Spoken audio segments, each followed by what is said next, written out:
All right. I believe this means we are live. Ladies and gentlemen, boys and girls, tech fans of all shapes and sorts and sizes and persuasions, welcome to another Monday morning tech chat show on the SGGQA podcast channel. Still recovering from our 1 day of flippin' fall back because daylight savings time is lame and I hate it. There was a flurry of activity on the Discord server. Just wait a minute, what time are you streaming at? What time is it now? I don't know what's going on. And trying to handle daylight savings time with a young kid in the house is always a mess. She doesn't get why things feel different, and her biological clock is getting all screwed up. But that's not what we're going to talk about today, because daylight savings time is lame. We've got a ton of tech news to cover today, and this is going to be a news-heavy show this week.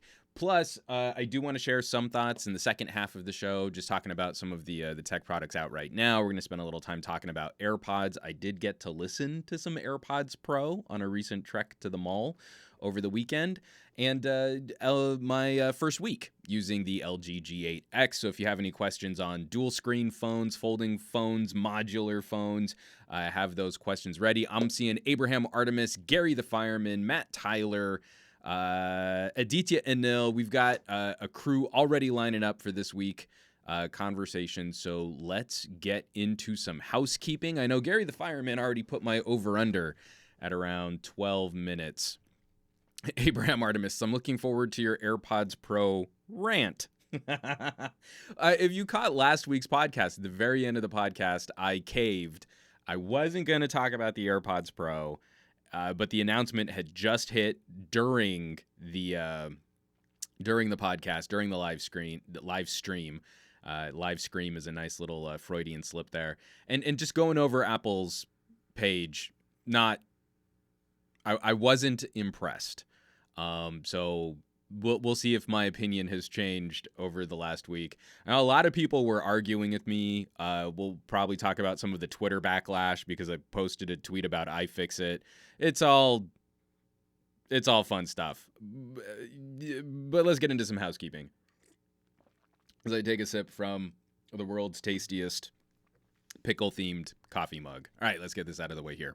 All right, so last week was actually a little quiet for me as I was trying to catch up on a couple projects. I was booked at Newegg. We actually got some stuff cut up for a major product launch that's going to be happening at Newegg. In fact, I had to wake up early today to record some last-minute VO. That's going to go into a video coming out for them. So hopefully we'll see some cool stuff on the Newegg YouTube channel. And the other sort of tease is I've got to get this out of the way here. The other little tease, I'm hoping to have a fun collaborative project going up the end of the month as we're getting closer to Thanksgiving. So I'm putting out some feelers for that now, doing the prep and coordination on herding a cat army of YouTubers and tech creators together is takes a lot of maintenance. We tried this before. I tried doing a project with Erica Griffin a while back. We wanted to do like these challenge videos, and we started with an old phone challenge, and it was cool putting those videos together, but trying to coordinate with other content creators to say, hey, do you think you could release a video around this time frame? That way, if you release it and I release it, we can cross promote and we can do this. And man, that's tough. So hopefully this doesn't explode in my face. I think it'll be cool. I think it'll be fun. Housekeeping. From Total Tech on Periscope. It's almost impossible. Matt Tyler, I wonder if there will be any breaking news in this week's show. Hopefully, if there is, it won't make me as old man wags fist at young people cranky as the AirPods announcement did. Kicking over into screen share, Abraham saying 12 minutes of housekeeping. I think I can do better. So, first video that went up last week that I really wanted to talk about, LG G8X. I got my G8 rather late. So you know from the embargo launch, I had it the day before the embargo launch, so I couldn't even get a video out on it. It's always one of those things like, oh man, I hope this phone is not talked to death by the time I can turn on a camera. But I think this is actually going to do well for LG in terms of the community talking about it. I don't think people have realized like LG's had a really strong device year, while they've also had one of their worst advertising years. You can pick up a G8, the phone that launched at the beginning of the year, brand new, full retail B&H for $600. The G8X, dual screen cased phone, top of the line components, audiophile grade headphone DAC, $700. And then all these people complaining about the V50. Oh, V50, $1,000 phone. Who could do that? It's a 5G phone. Show me what 5G phone is really doing better for that quality of hardware. I mean, you've got the OnePlus 7 Pro 5G on Sprint, and then you've got Samsung devices that cost $300 more. So your V50 is right smack dab in the middle with some solid perks over a OnePlus 7 Pro if you really want to compare hardware to hardware.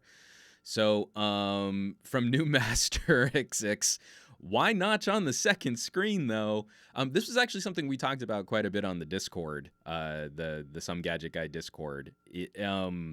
The going theory, the hypothesis, I should say, is that LG wanted to save costs, and so literally just duplicated exactly the same OLED so that they had the best possible chance of coordinating the color tone, calibration, similarities in those displays, and that when you snapped it into the phone case, it would be as similar as possible, as symmetrical as possible. I talk about that a little bit in the video, the dual screen video. It is silly.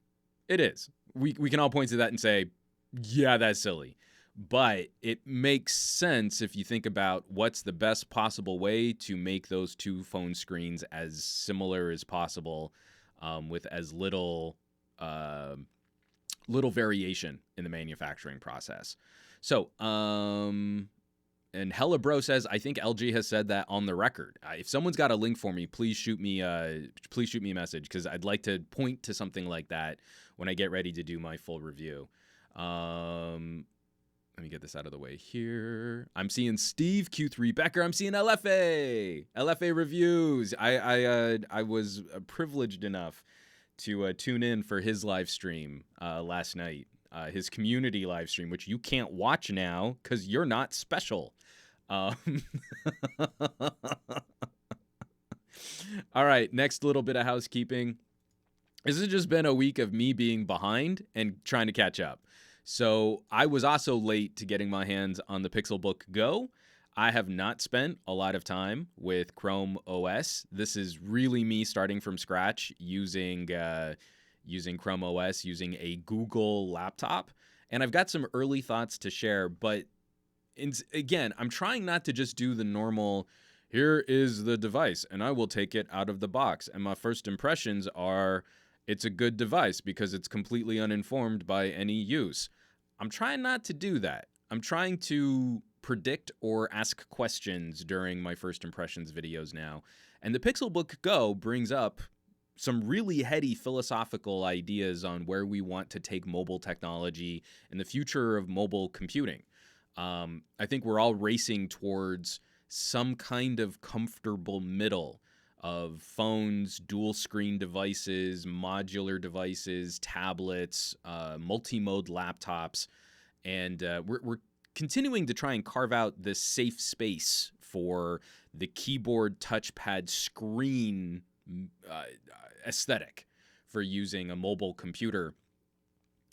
Google kind of refining and playing conservative with the Pixelbook. Is this really the future we want for mobile devices? And I'd love for folks to weigh in on the comments, to drop some comments on that. It's less about, I took the Pixelbook Go out of the box and now I've turned it on and look, it has the screen and 1080p's in the selfies and can have quiet keyboards. I don't care about that. I figure you guys can read the specs on your own. But I do have some big philosophical questions for, where do we take this stuff? If a Pixelbook's big argument is it's got Chrome as a web browser and it can use Android apps, is that really going to be different in terms of getting your work done than working from your phone? And I feel like that's a critical question, because if you're going to spend $1,000 on a phone, if you're going to spend over $500 on a phone, do you need to spend another $800 plus on a laptop if they do the same thing? So, again, Pixelbook Go, that's my first look there. I'm going to have to spend some time. This is going to be my holiday computer. So I'm going to be taking this on the road to go travel, to visit family, to... we're actually not going to travel for Christmas, but I'm hoping to see some family for Thanksgiving. And then I've already been using it for almost all of my writing. I write in Microsoft Word. So that's the gig right there. I'll be curious to see how it holds up. I'm very anxious to see if it can do more than the web browsing and the writing, and if I can get into some of my video editing like I do on my phone in apps like Power Director.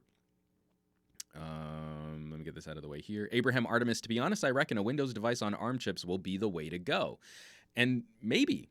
I mean, like, Microsoft is dumping a ton of effort into getting Windows to work on every kind of computing platform. But again, Windows on ARM is probably going to depend on mobile-style apps. And again, if I'm already working in sort of an app-based platform, will that really be different than me working directly out of my phone? From Steve Q3 Becker. But can it cover the basics? Well, I love seeing like early reviews where it's like, I've barely used this device and you can tell that I have no informed commentary, but it can totally open Instagram. Wow. Oh, sorry. Abraham Artemis, Bay 6. All right, one last little bit of housekeeping and we'll be all wrapped up here. I have to throw a shout out. These lovely ladies had me on their podcast, the Gadget Chats podcast, and apparently I was one of their first special guests. I don't know how special I really am to warrant that distinction. But I really need all the folks out there to give the Gadget Chats podcast a follow. They're at 205 subscribers. I am one of them. And I feel like everyone who would be interested in my mission in trying to find a more diverse community of tech commentators, these two ladies are engaging. They're fun. They're funny. They're honest. They're savvy. Neither of them are particularly shilling one brand over another. In fact, we were holding up iPhones and Galaxies and ROGs. Like, these ladies know their stuff, and I was particularly honored to join because they're not monetized yet. They only have 200 subscribers. What they're trying to do with every guest podcast is try and use that podcast as a platform to raise awareness and to raise funds for a cause that they care about. And they brought me on while they were taking donations for Autism Speaks. And during the course of that podcast, it was heartwarming and exciting to see tech geeks who were fans of their channel tuning in, and a few members of my community also tuning in and contributing, because they set a goal to raise $100 for Autism Speaks, and they absolutely destroyed their goal. So again, I can't think of a more honorable cause to support and to talk about and to raise visibility for, at the same time as they put together a fun show. And I very much enjoyed talking to them. Again, in that same way, I've been listening to their podcasts since they started, and it's always surreal when I get to talk to a show host and they talk back. And it kind of doesn't matter how big the channel is, you know? Like, I take an audio rip of their show off YouTube and I listen to it in the car. And while they're talking about tech topics, I'm sort of running a mental dialogue with them. So even getting to stream with them, I'm like, oh, right, when I say something out loud, they're going to hear it. They're going to reply. So, if you haven't already, please go give them a sub. Please give them some support. You'll regularly find them on Glowing Rectangles. I've got them set. I try to share everything that they put up. But these are the types of conversations that I love joining. These are the kind of conversations that I love participating with, and also getting a slightly different perspective on what's happening. That they were kind enough to let me ramble on their show for, I think we were on for around 2 hours with some technical difficulties, because you always have technical difficulties in a live stream. So I'll, you know what, when I finish publishing the show notes, I'll also make sure that there's a link, if not to this episode, at least just to their YouTube channel, that you can check them out. But if you look for Gadget Chats on the YouTubes, let me screen share one more time, you will find these lovely ladies. Hit that sub button, smash that bell icon, and all that jazz. So let me get this out of the way here. From Matt Tyler, I'm all about raising money for a good cause. I missed that stream. Sorry. I mean, there's so much content. I mean, it's really hard to keep track of it all. That's why it would be nice if YouTube followed my trends. Lately, I've been subscribing to channels well under 100,000 subscribers. My channel is still under 100,000 subscribers. And yet, whenever I go to get recommendations, when I go to my front page at YouTube, even when I go through my subs list on YouTube, it's very, you can see that there is a hand guiding my my content so that it's trying to push me towards bigger channels, larger audiences. If you click on subscribe for Gadget Chats, the recommendations that YouTube is going to give you will be channels an order of magnitude larger than Gadget Chats. Oh, I see you like Gadget Chats. You must love Unbox Therapy. And you're like, that's not it. I'm very selective. I'm choosing very specifically channels that I'm subscribing to. And I think YouTube by now should be able to see a trend.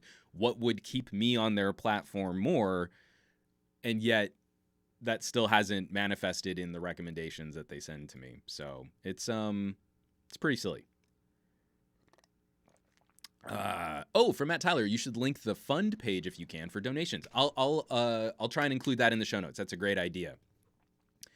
From Steve, and everyone needs to give Matt Tyler a big shout out of Team SGG Glory for hooking people up with subscriptions. I noticed Mark Northgraves just subscribed to Twitch Prime, and I am super appreciative of people on this side of the divide, on the Twitch side, helping to support this as an actual community on its own. I have very much enjoyed moving my live show over to Twitch. Gary the Fireman. Matt Tyler is the Oprah of the SGGQA podcast. You get a sub, and you get a sub. Everyone gets a sub. Noob Master X, early congrats on 100K. You're almost there. I'm consistently growing at around 1,000 to 1,500 subs per month. So I figure I should line up right at the beginning of 2020. And then I guess I'll have like a play button to show off. I don't know. I don't know what we're supposed to do with that kind of stuff. So, rambling aside, that's housekeeping. Actually, not a lot of individual topics to talk about. I didn't get out some of those editorials that I've been writing, and I'm trying to plan ahead for a project at the end of the month. But there is a lot of stuff that I'm going to be catching up on, and I'll be teasing that at the end of the podcast. So, let me get this out of the way here.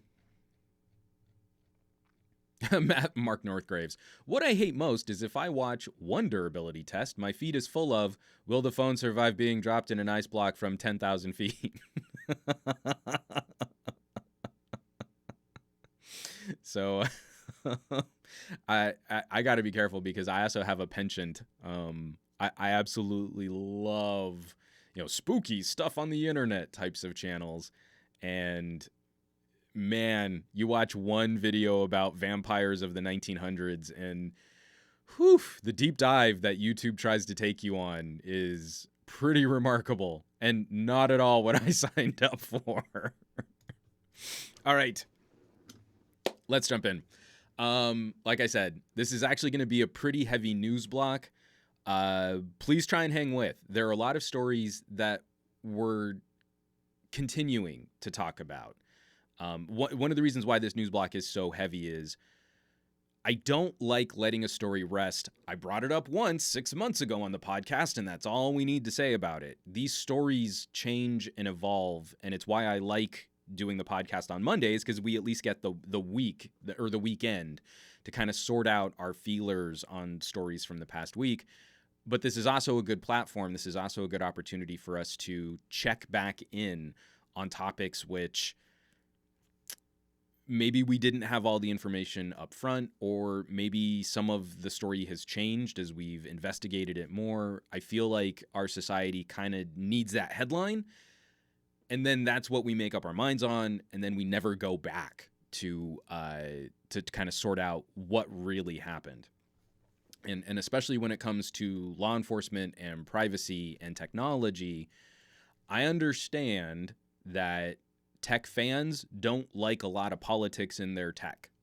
I get that. But tech is politics right now. And it's nice to have that luxury of thinking like this stuff doesn't affect us. But every single consumer technology that we enjoy also has a component that could probably be used against us in a way that we can't even fully predict just yet. So the first story isn't necessarily a story. It's literally a press release from the ACLU. Getting into the screen share, the FBI is tracking our faces in secret. We're suing. There can be no accountability if there is no transparency. This is written up by Director Cade Crockford at the ACLU. This is a pretty emotionally charged. I mean, for this being a press release, there are many citations to previous overstepping of law enforcement and current political issues facing other governments around the world. From the actual press release, let's just read some of this. Let me get this down to here. The FBI is currently collecting data about our faces, irises, walking patterns, and voices, permitting the government to pervasively identify, track, and monitor us. The agency can match or request a match of our faces against at least 640 million images of adults living in the United States, and it is reportedly piloting Amazon's flawed face recognition surveillance technology. Face and other biometric surveillance technologies can enable undetectable, persistent, and suspicionless surveillance on an unprecedented scale. When placed in the hands of the FBI, an unaccountable, deregulated, secretive intelligence agency with an unresolved history of anti-black racism, there is even more reason for alarm. And when that agency stonewalls our requests for information about how its agents are tracking and monitoring our faces, we should all be concerned. That's why today we're asking for a federal court to intervene and order the FBI and related agencies to turn over all records concerning their use of face recognition technology. And then the rest of the press release goes on to talk about the numerous times that the FBI has been involved in situations, especially around civil rights, that probably infringed on personal liberties.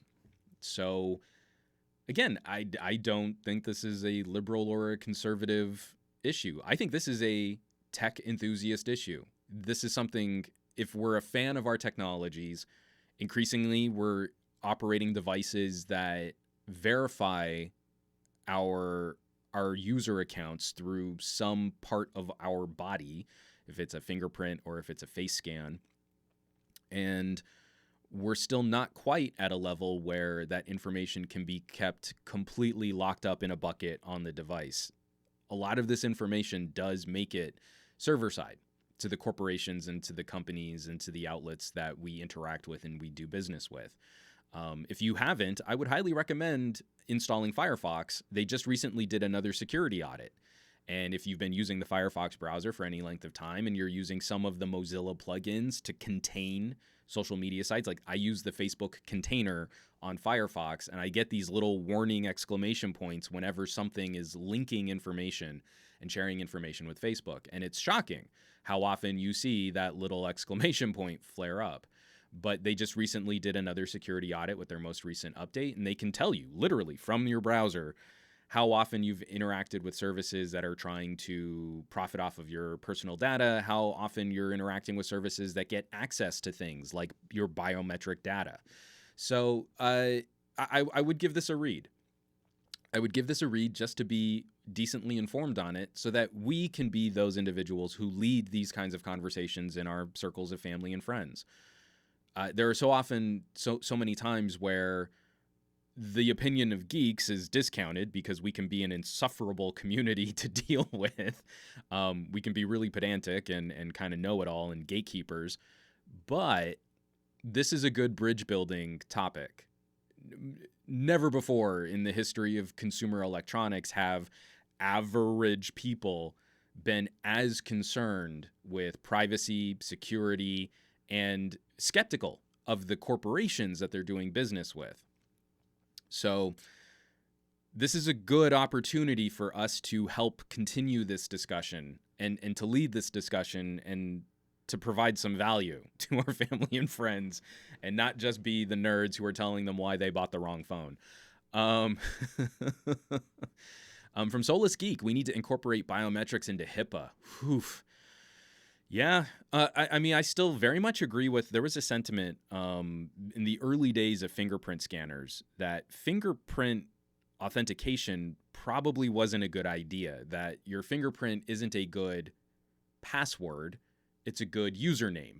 Again, everything you touch, you leave your password on, theoretically. And face scanning.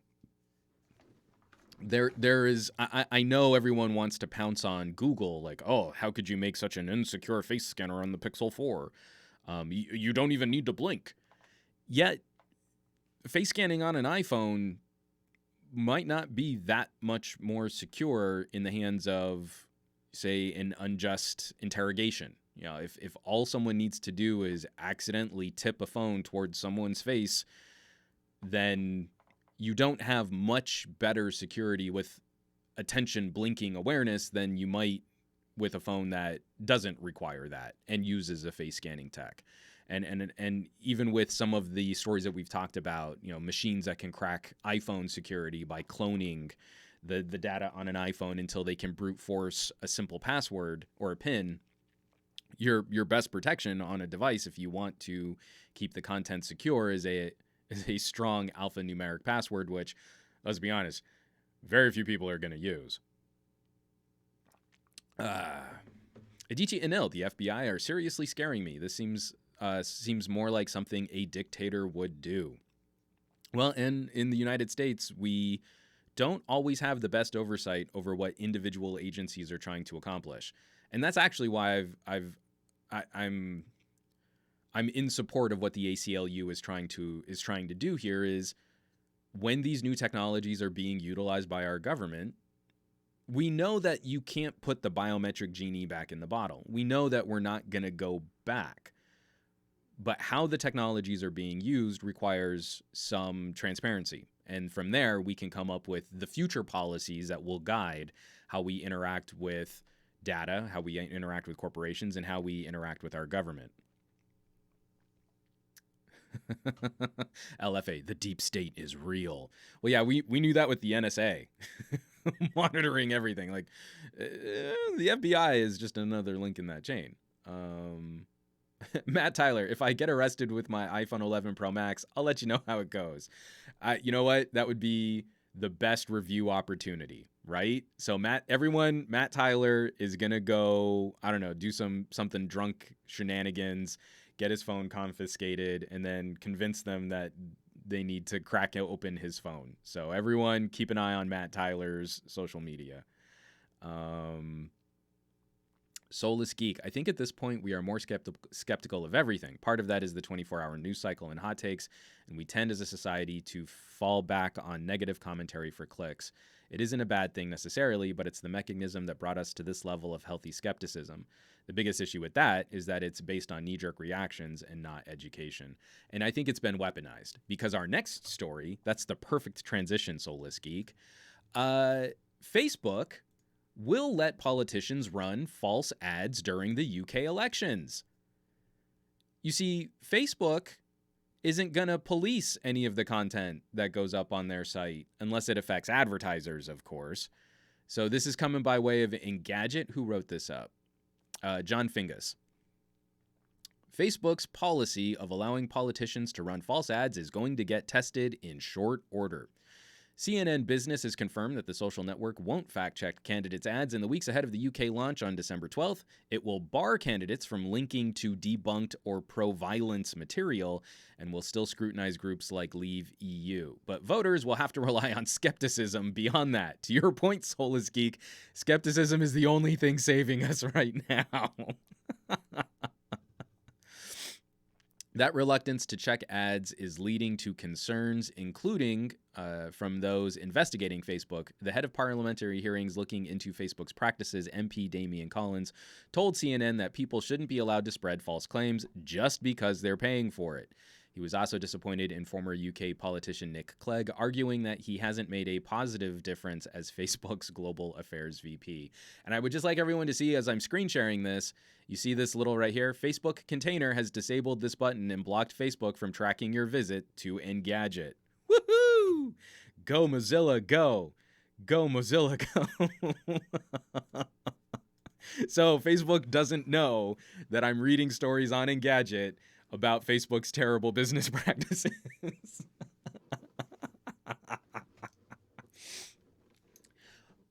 I need to keep talking about this. I do not want politicians involved in the actual managing or regulating of content that goes up on internet-based communities.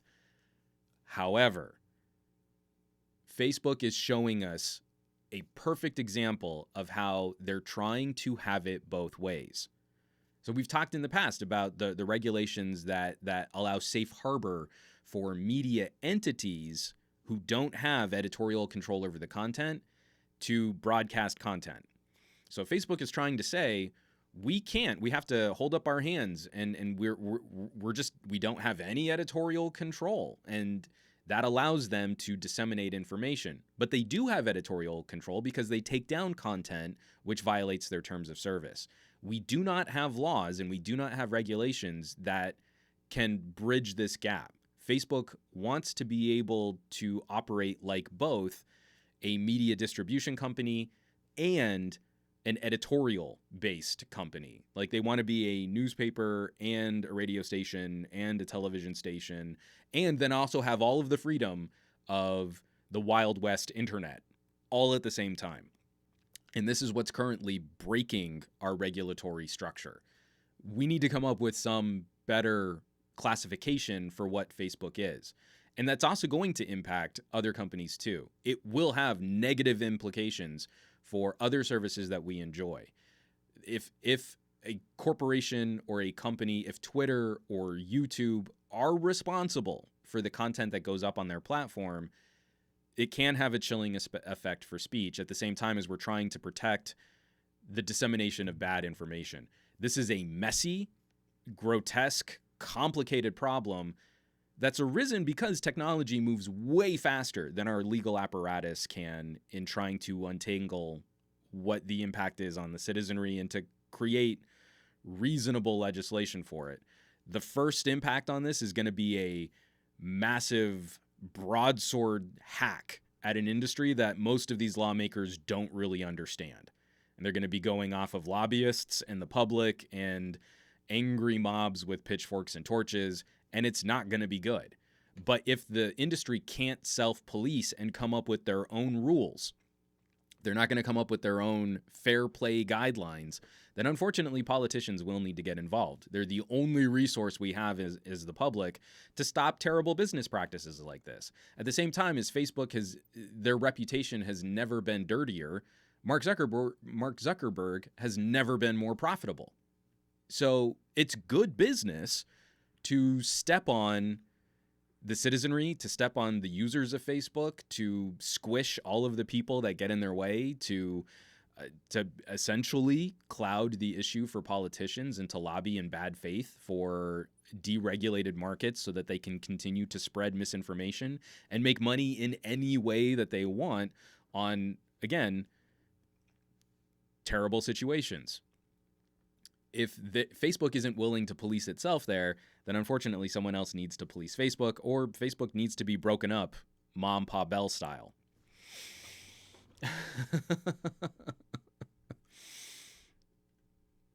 Gary the Fireman, Facebook, I'll pass. Soulless Geek, how hard is it to have a team of a dozen people checking Snopes? Well, according to Facebook, they do have that, and they do have a team of people that are cross-checking verified and legitimate publications.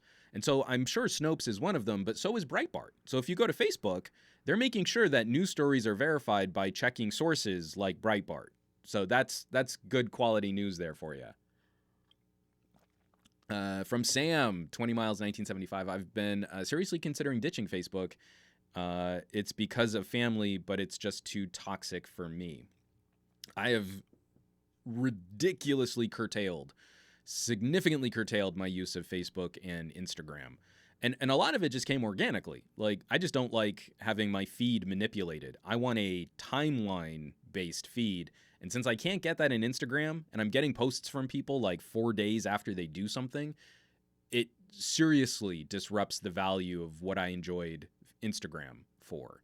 So it's just kind of, I'm protesting Facebook and not really using it, but I was already not really using it because the service got terrible, and that's not what I wanted in a social media service. I don't want to see this cultivated feed. I want to follow the people I really follow and see what they're up to.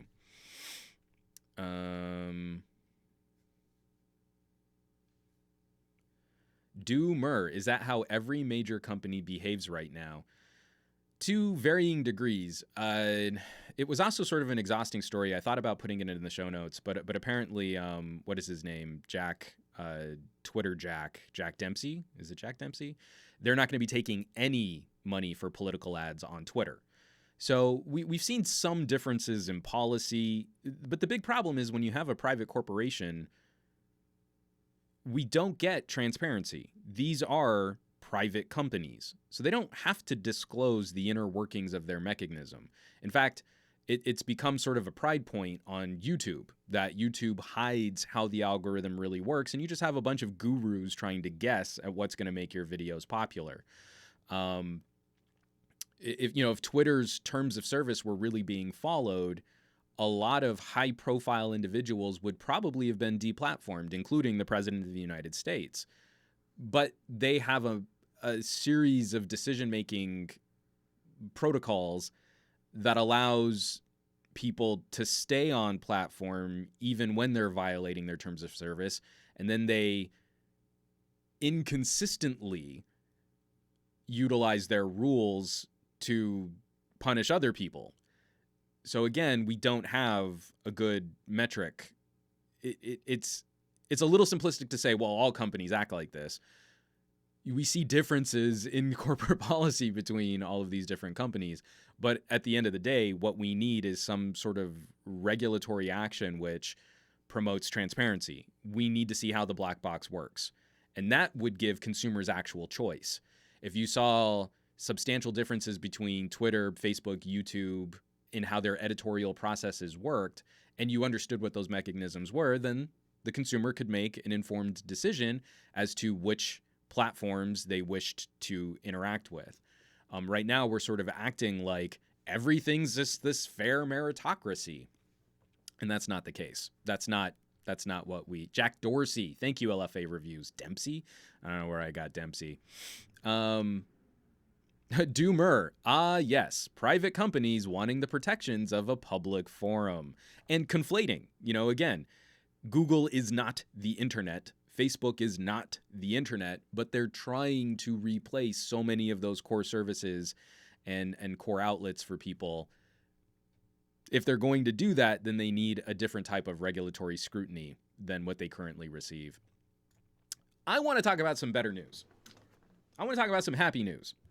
And again, tech adjacent and not tech political.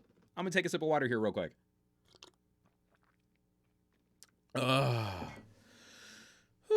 Okay.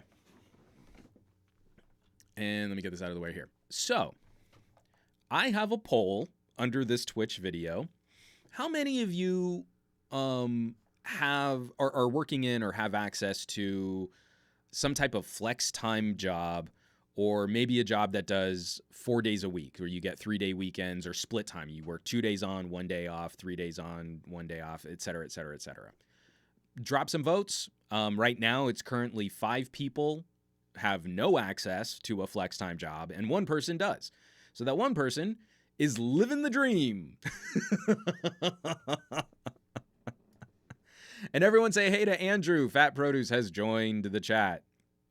LFA Review's given me some sort of sad faces there as it pertains to his work-life balance, I'm sure. Again, it's hard. It's a hard knock life out there for content creators. And you want a dude like LFA Reviews keep doing headphone reviews. He's doing that in every minute of spare time that he has while still trying to maintain a relationship with his family and put a roof over their heads.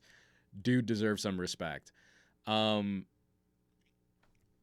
I feel it's going to be a major point of contention moving into the future. The value of human labor versus how corporates, how corporate profits are attained, how businesses are valued. And there are going to be some very stark regional philosophical differences.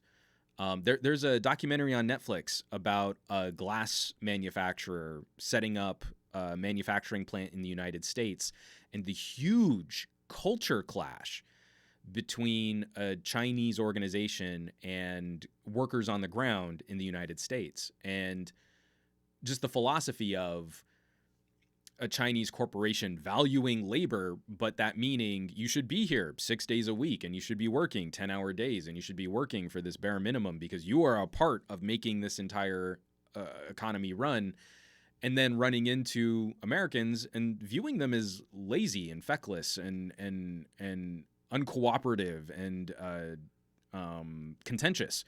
But at the same time, we also valued a certain work-life balance here in the United States. It's why the 8-hour workday took off, because of unions lobbying for you should have a third of your day where you're asleep because that's healthy. You should have a third of your day where you're at work, and then you should have a third of your day which is just for you. But that has increasingly been sort of infringed upon, where your personal time becomes your commute time, becomes your getting chores done time. You don't really have a third of your day off. You spend an hour and a half in the car. So, a little less time. That's not really a part of your job. That's just on you to suck up that difference. And it's manifesting itself in ways where, we're a severely underslept society, while productivity has actually never been higher. We make more things with more efficiency and generate more profits, but none of that has actually benefited the labor. All of that has gone towards the people who own the corporations, and they're increasingly putting the screws to labor.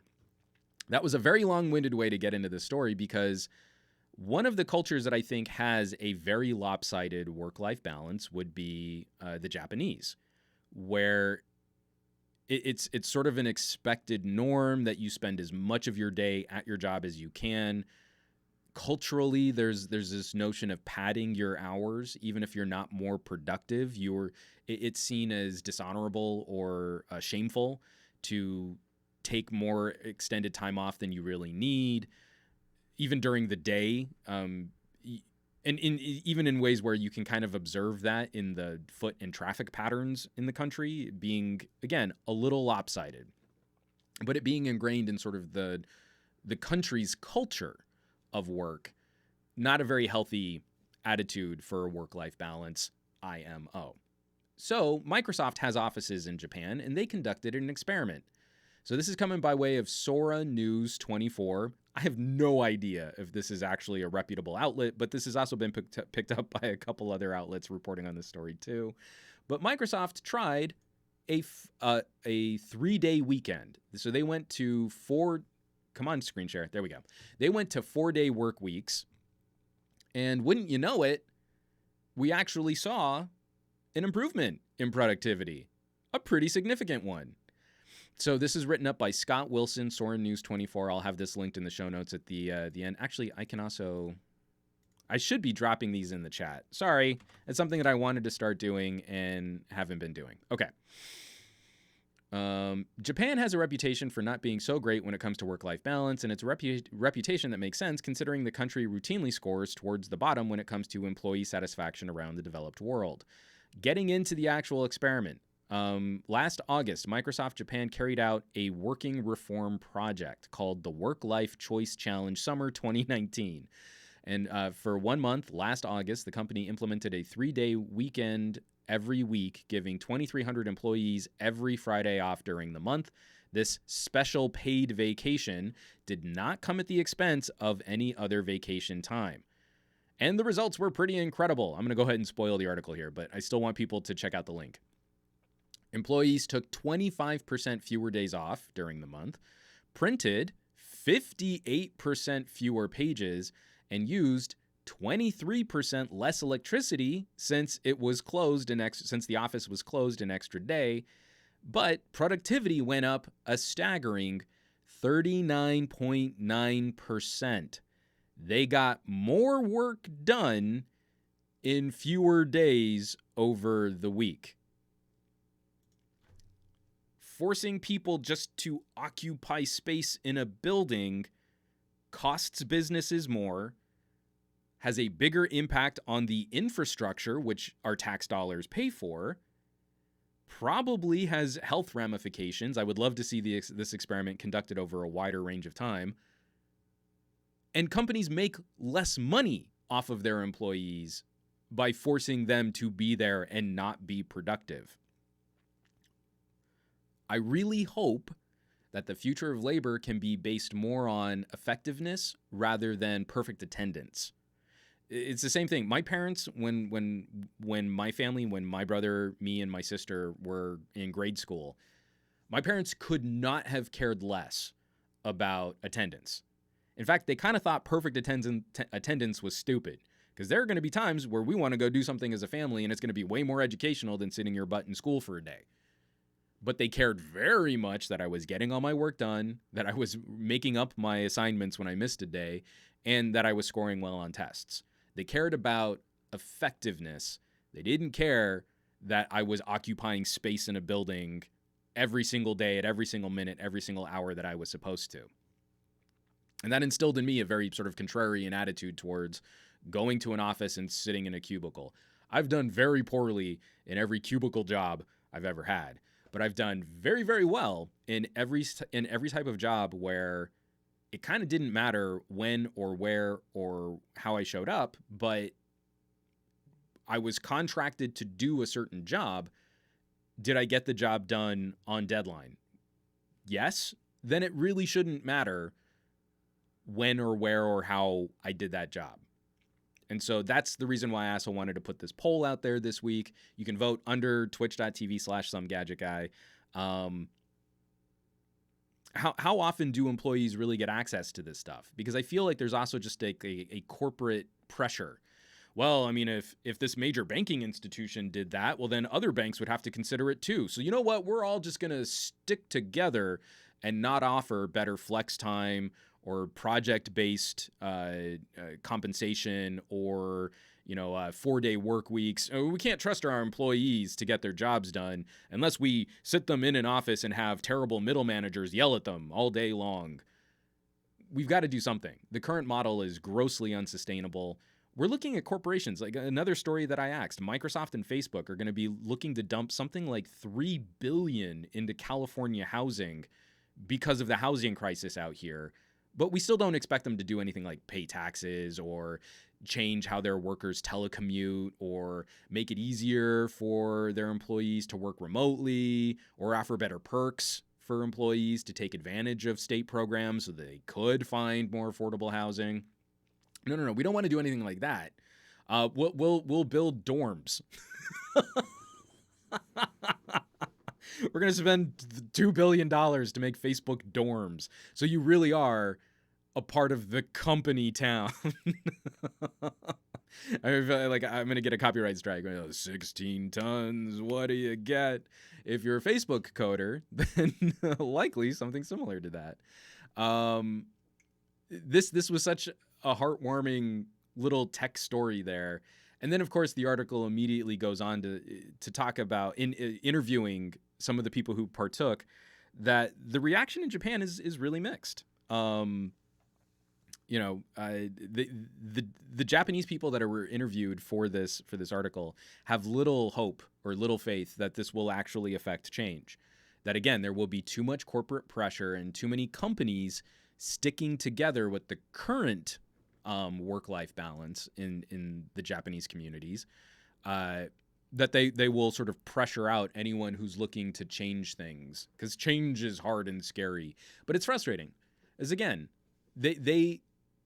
Microsoft is able to demonstrate in a short period of time, and we would probably need longer term studies for this to be taken scientifically seriously, but it makes common sense. It makes sense in a common sense kind of way that they saved a lot of money and they got more productivity out of giving people 3-day weekends. What corporation is looking at that and saying, nope, not for us. We don't want to make more money and we want to spend more money. That's what makes us successful, because we're corporations. But we also need to show every quarter cancerous growth in terms of our profits, or else we're deemed failures. This is ridiculous. From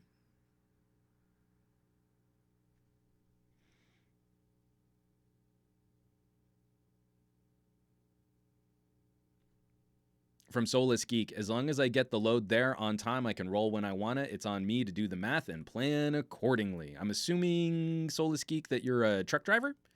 Because I know it was Ronald Collins is also doing some driving too. And again, I mean, like, the freedom of the open road. I would hope that we find, because again, it's not even just, the gig economy is bad. If we're going to value the human experience in creating, in labor, in services, more of that would be nice. It would be nice to have like that kind of truck driver mentality for an office job. So much of, I have a couple family members in mind when I say this, but there's so many jobs where a phone and a laptop and a secure connection to a corporate IT infrastructure would completely negate the need for having big, large, fancy office buildings. Like, maybe you just need a small office park and like a couple meeting rooms where you can check in weekly or monthly or rotate schedules. But then you look at the current work situation in Southern California, and it's no surprise why we've got some of the worst infrastructure for roads. The housing crisis is exploding on us, and nothing really seems to be getting done. And I really feel like, unfortunately, because California is really good at cranky politicians, making California even less business friendly. But again, something needs to change because our state literally cannot continue operating this way. And corporations really aren't paying into the infrastructure that they get to utilize by pushing their employees to live farther and farther and farther and farther away from their jobs. We want to put those taxes on the citizens. Like every couple of years, there's like another mileage tax that gets proposed, which is really just a punitive poor tax. Oh, can you not afford to live close to your job? Well, we want to tax you another $1.25 per mile you drive every year. What? Why don't you put that on the corporations that make me live so far away from where I work? Do they really need a super fancy office park in like $1 million district in Santa Monica? Or maybe 3 days a week, I could just telecommute. From Fat Produce, late stage capitalism is tearing apart the workforces of all these large companies. They're doing it to themselves. It's bad business decision, wealth extraction, and then squeezing labor under the threat of, you're lucky to have a job in this economy. Again, none of this is sustainable. It will fall apart on them in a bad way. From LFA Reviews, I technically can do my job in 4 days. I use the 5th day for paperwork and for emergency repairs. The beauty is that I work independently, so I can set my own daily schedule. I see my boss 1 to 2 times every 90 days. That's beautiful. That's exactly where most of our gigs should go. Do you need to hear from me? No. Okay. See you in a month.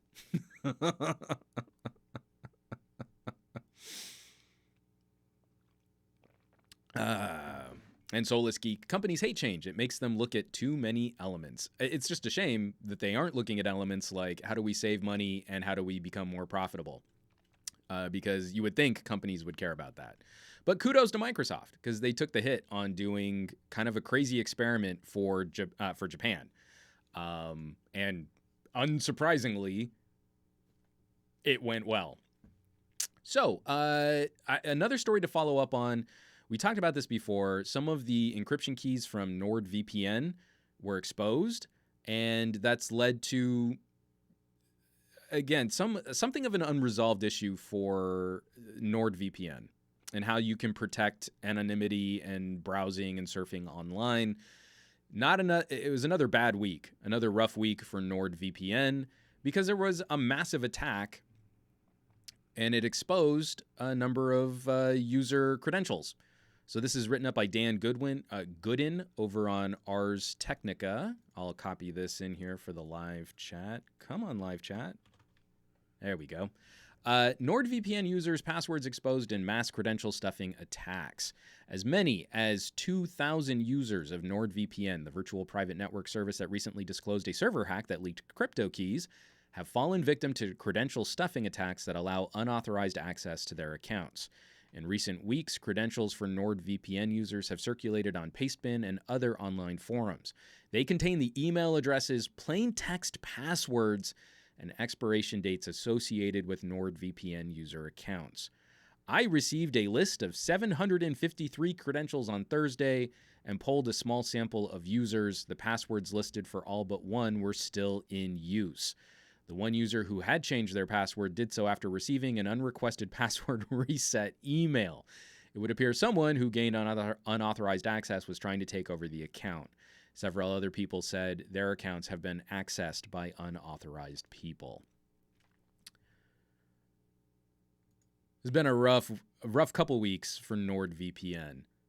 Kind of the same takeaway that I had during the first story where these crypto keys, I am not as well versed on this as I should be. I'm still reading up on some of the intricacies of what it takes to try and anonymize internet traffic, but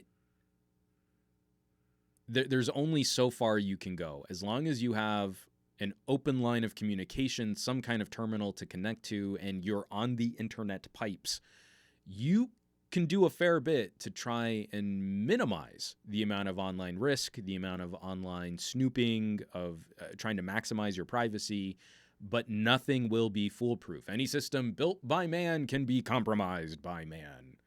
Man cannot play God, said Frankenstein VPN.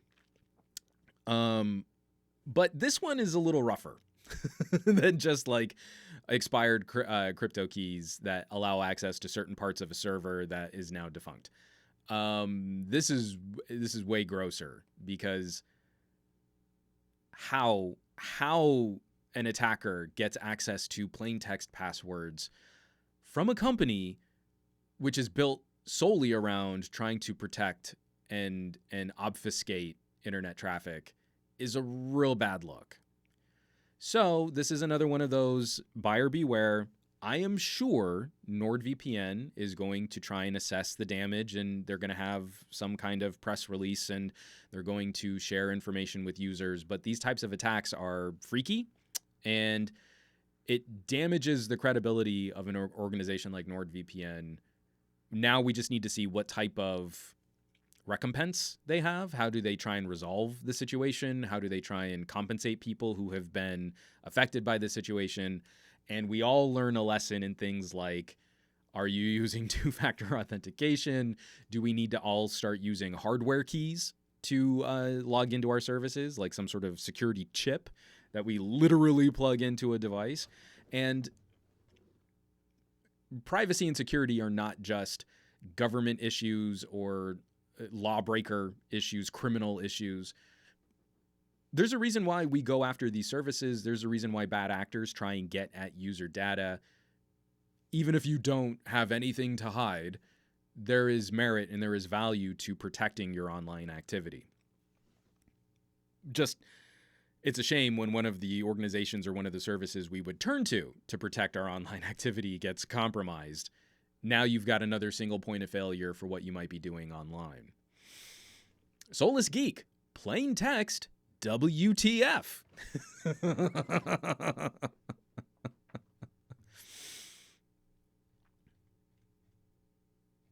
And get this out of the way here. So, yeah, NordVPN. I'll probably not be getting any sponsored videos from NordVPN, and that's a bummer. Yeah. Soulless Geek. Mark Zuckerberg calls Nord. Don't worry, y'all. It'll be fine. Just tell them you're going to do something eventually.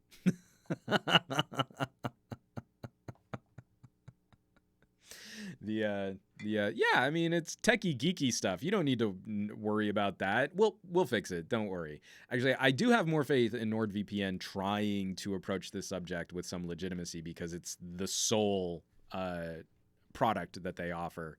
But it's pretty gross. From one security nightmare to another,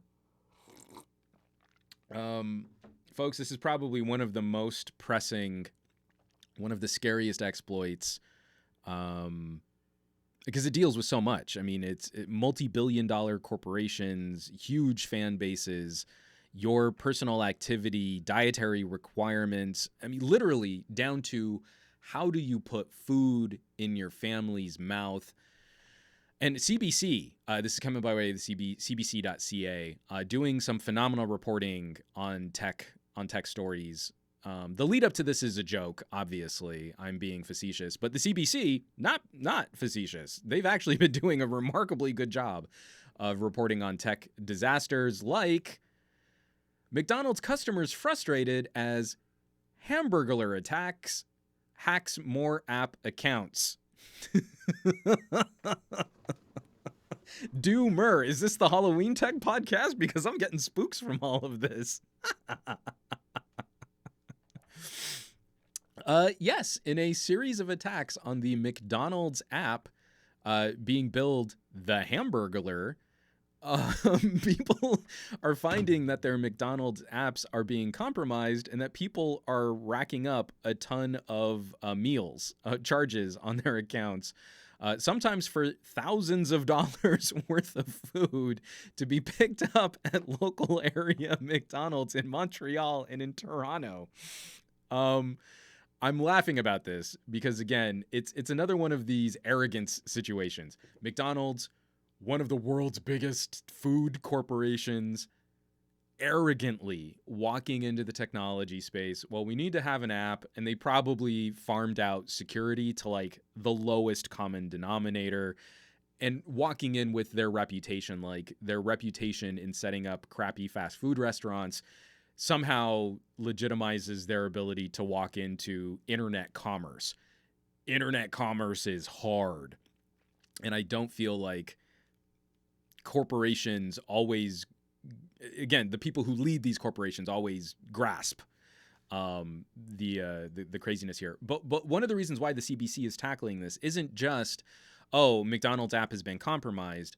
There is actually sort of a dirtier side to the story where McDonald's is not handling this well. So when individual consumers, so this woman here I'm showing in the screen share, she's just called Kelly in this article. When she noticed that there was a strange charge in her McDonald's app for $35 worth of chicken McNuggets, she was told it was a glitch and that she should dispute the charges with her credit card. That is not a good corporate policy. This wasn't a problem in the app. This was the app being compromised, and access to her ability to transact, to engage in financial transactions on the internet had been compromised. And that's not what she was notified. And several other people in this article referencing the same. McDonald's not being forthright with information regarding massive security exploits, instead telling customers, oh, no, it was just a bug. It'll get fixed. Please go ahead and dispute the charges with your credit card, and not having a system in place to properly refund directly through the app. So it became a credit card transaction issue, which again was probably McDonald's an early reaction or early response to try and mitigate liability. You see, oh, no. The customer disputed the charges with their credit card, so it's out of our hands, and we'll plug up the security holes in our app. That's at least my hypothesis, hot take, uneducated hot take on their corporate policy of not properly disclosing an exploit. But again, because we're talking about McDonald's, such a huge company, it is pretty cute calling this the Hamburglar. I mean, it's kind of perfect. I don't take any glee in people who have been affected, who have been stolen from, who have had their accounts compromised. And again, we're only talking about the people who found out that there were charges on their bill or on their McDonald's app. There are probably a handful of people out there that don't check into their McDonald's app very often, but unfortunately have had their accounts compromised too, and maybe don't notice the credit card transactions going through for small dollar amounts. So I take no glee in the people affected by it, but I do take some glee in the corporation getting a little egg on their face, and it's adorable. It is adorable calling this the Hamburglar. I could not think of a more perfect descriptor for what's happening here. From Aditya Anil, ugh, so that's where my free egg McMuffin went. My weeks of eating religiously unhealthy. Oh, wait, I remember. Last Wednesday. My bad. Gary the Fireman, does this have anything to do with the CEO's inappropriate relationship? That's a pretty good cut. So what Gary the Fireman is referencing is the CEO of McDonald's just recently stepped down over a personal situation, an inappropriate relationship with an underling. But you know what? In corporate America, that could just be them taking the hit for an actual real problem and then trying to hide what that real problem was. So who knows? LFA reviews, the Hamburglar finally getting his revenge. Soulless Geek, I think McDonald's and Taco Hell use the same developer. From Plum Job, I paid £3.50 for a bacon roll in McDonald's in Galway today. It was pure filth, nothing but inedible matter. I cannot remember the last time I ate at a McDonald's, but I know it was in an airport while I was tremendously underslept while flying internationally, and it was for a sausage biscuit.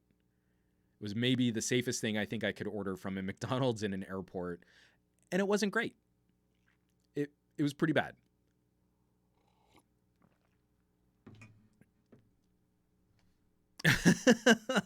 Matt Tyler, this is off topic. What I will be getting arrested for, just for the record, I'm not the Hamburglar. Only someone who was the Hamburglar would say they weren't the Hamburglar, Matt. Now I think we need to look at the contents of your iPhone, if you wouldn't mind blinking while we hold the phone up to unlock it. We just need to see what's going on with your internet traffic. This has actually become sort of the spooky podcast. We've got one more news story, then we're going to get into the Reddit plug. The numbers here sound scarier, but again, we're talking about very specific situations, a usage which hopefully those of us who are a little more tech savvy are trying to avoid, but some freaky ramifications for the future of mobile malware. So this is coming by way of ZDNet. Let me fire this up here. Matt Tyler, damn it, I'm out. So this is coming by way of ZDNet, written up by Catalin Kimpanu. I have no idea. I'm so sorry. New unremovable X-Helper malware has infected 45,000 Android devices. So from the article, over the past 6 months, a new Android malware strain has made a name for itself after popping up on the radar of several antivirus companies and annoying users thanks to a self-reinstall mechanism that has made it nearly impossible to remove. Named X-Helper, the malware was first spotted back in March, but slowly expanded to infect more than 32,000 devices by August, eventually reaching a total of 45,000 infections this month per Symantec. The malware is on a clear upward trajectory. Symantec says the X-Helper crew is making, on average, 131 new victims per day and around 2,400 new victims per month. Most of these infections have been spotted in India, the United States, and Russia. So they go on to detail what's going on here. It's installed via third-party apps. You're having to sideload apps, and then it's plugging in a Trojan.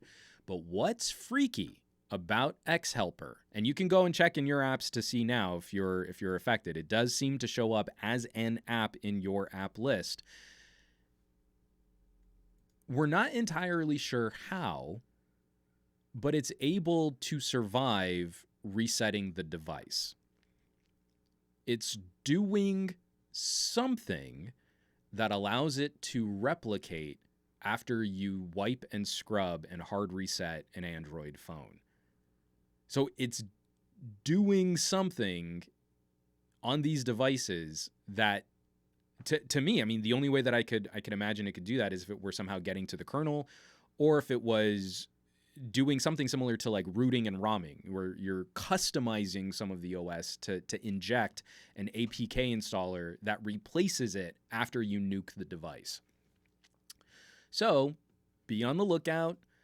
We might be getting to a point where if we want Android to remain a free, open, you can install whatever you want, you can sideload an APK, you can distribute your apps and services free from the Google Play Store, that maybe it might not be such a bad idea to start looking at malware solutions for our mobile devices. I don't run anything, and I try and disable, any type of virus scanner on a phone just because it's never really impacted me before, and I work really hard not to try and install or do dumb things on my Android devices. I try not to go to the freakier sides of the internet without ad blockers in my Firefox browser for my Android phone. But increasingly, there are going to be exploits and points of attack, and if someone has found a way to generically affect a wide swath of Android phones with exploits that can rewrite parts of the operating system to maintain their permanence, then it might be time to start looking at. It might be time to start looking at virus scanning on phones. Soulless Geek. If Matt had a NordVPN account, you wouldn't need his phone to see his traffic. Oh, plum job. Sorry, euros, not pounds, Juan. Pounds are, yeah, I know what pounds are. I'm looking at a live chat and I saw the symbol and I made the wrong currency. So Soulless Geek, I wonder if it's adding itself to recovery while the system is up. See, that's the only thing that makes sense to me is it's injecting something into recovery, or it's manipulating the kernel, or it's getting somehow deeper into the Android operating system to place an APK that will reinstall itself after you reset the phone. And that's kind of freaky. That's really scary. From Plumjob, the only app I'd sideload on my Android is YouTube Vanced. And again, YouTube Vanced, I mean, YouTube Vanced is pretty cool, but I'd make sure that you're double and triple checking that you're getting it from the most reputable source that you can. And that's what's frustrating is back in the day when we had like Windows Mobile for our phone operating systems, there were all of these different application stores you would try and buy your programs from. And often they were pretty expensive. But you would get these cab files. And so then people would start sharing those cab files in the early days of like Kazaa and file sharing services. But I don't remember there being any kind of widespread malware or exploit that you could take advantage of that would work to this degree. If we're starting to figure that out on Android, if bad actors are starting to dig into the guts of Android and find some holes there, then it's an even larger condemnation of the current strategy that Google uses to update Android. That makes it even more frustrating that Android updates lag so far behind in this ecosystem, and that hopefully we'll see some improvement. I mean, we have seen some. Project Treble has made a positive impact on phones getting updates, but it's still nowhere near what we should expect from the world's largest operating system, the world's largest mobile piece of software. We need to start moving over into more of an Apple or Microsoft style market for updating these devices. Sentinel 909. I watch tennis on these very dodgy streaming sites. They have a ton of ads, but I try to be careful and you just never click on any of those ads. From Fat Produce. Oh, I miss the days of Napster and LimeWire. Waiting hours for a song. I don't miss those days. And I was actually, I forget who I was chatting with. I think it was in the Discord, which is talking about like one of the things I'm going back to is I'm even starting to walk away from streaming sites and I'm going back to collecting, high quality FLAC rips of my favorite songs. I was in a conversation with a friend of mine on Instagram and we were chatting back and forth and like, I'm kind of going back to buying Blu-rays. Again, licensing issues, and I know it's against the DMCA, but if I'm sort of making a backup for my own personal use on my NAS, it's a higher quality than what I can stream. I don't know. It's just funny watching these different trends kind of move back and forth. If you're buying music right now, vinyl is outselling individual song sales online. There's a value in having a library of high quality content. So Matt Tyler, we do not stream anything illegally. Blink, blink, blink, blink, blink. And a DTN nil. As someone who likes my music on my phone, I am desperately looking at sites to get FLAC and high quality MP3 music. Come on, live stream. Music files. Sentinel 909. I miss owning things. And Fat Produce. I'm ripping DVDs and Blu-rays I own to use via Plex. And I've been doing the same. I've got a movie collection and a lot of movies that are really hard to find, either through streaming services or just to find another copy on a spinning disc.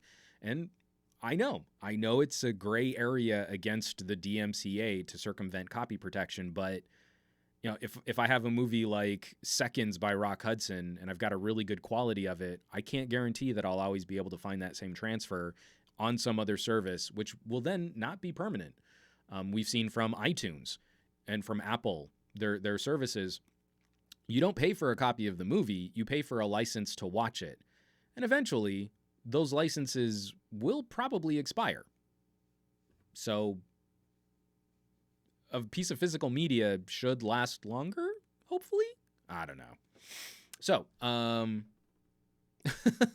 Matt Tyler delivering some advice, which maybe we shouldn't get into. Okay.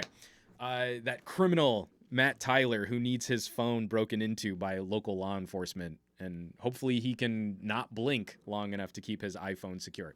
So this is the part of the show where we plug content creators. I started a subreddit. Every podcast has a subreddit. A lot of those subreddits are sort of built to, talk to the podcast hosts or to send them stories. My subreddit is built to try and help promote other content creators who you feel deserve more attention, or to give a platform to smaller content creators to self-promote their own content. So if you go to reddit.com/r/glowingrectangles, every week we pick up a few more users. Every week our traffic has been building. And I guarantee you, if you've never gone to this subreddit, you will probably find a producer or an editorialist or a reviewer you've never seen before, but you'll enjoy their work. And it's a much more diverse community of gadget conversation than what you'll get from YouTube. Keep bringing this up. It's starting to resonate a little bit. That when you go to Facebook, when you go to YouTube, your content is manipulated to feed you the most popular trending topics on whatever it is that you might be into. That's not the reality of the tech community. There's a lot of stuff out there, and we're talking about a lot of different things.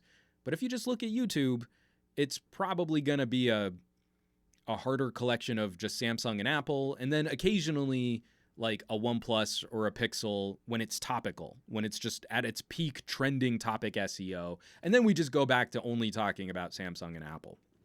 So this week, Glowing Rectangles, the top 3 stories leading off. Let me get this out of the way here. Come on, screen share and Windows capture. Number one, this is something we're going to be talking about too. AirPods Pro versus Echo Buds versus the Sony WF-1000 XM3 true wireless earbuds, reviewed and compared by Bored at Work.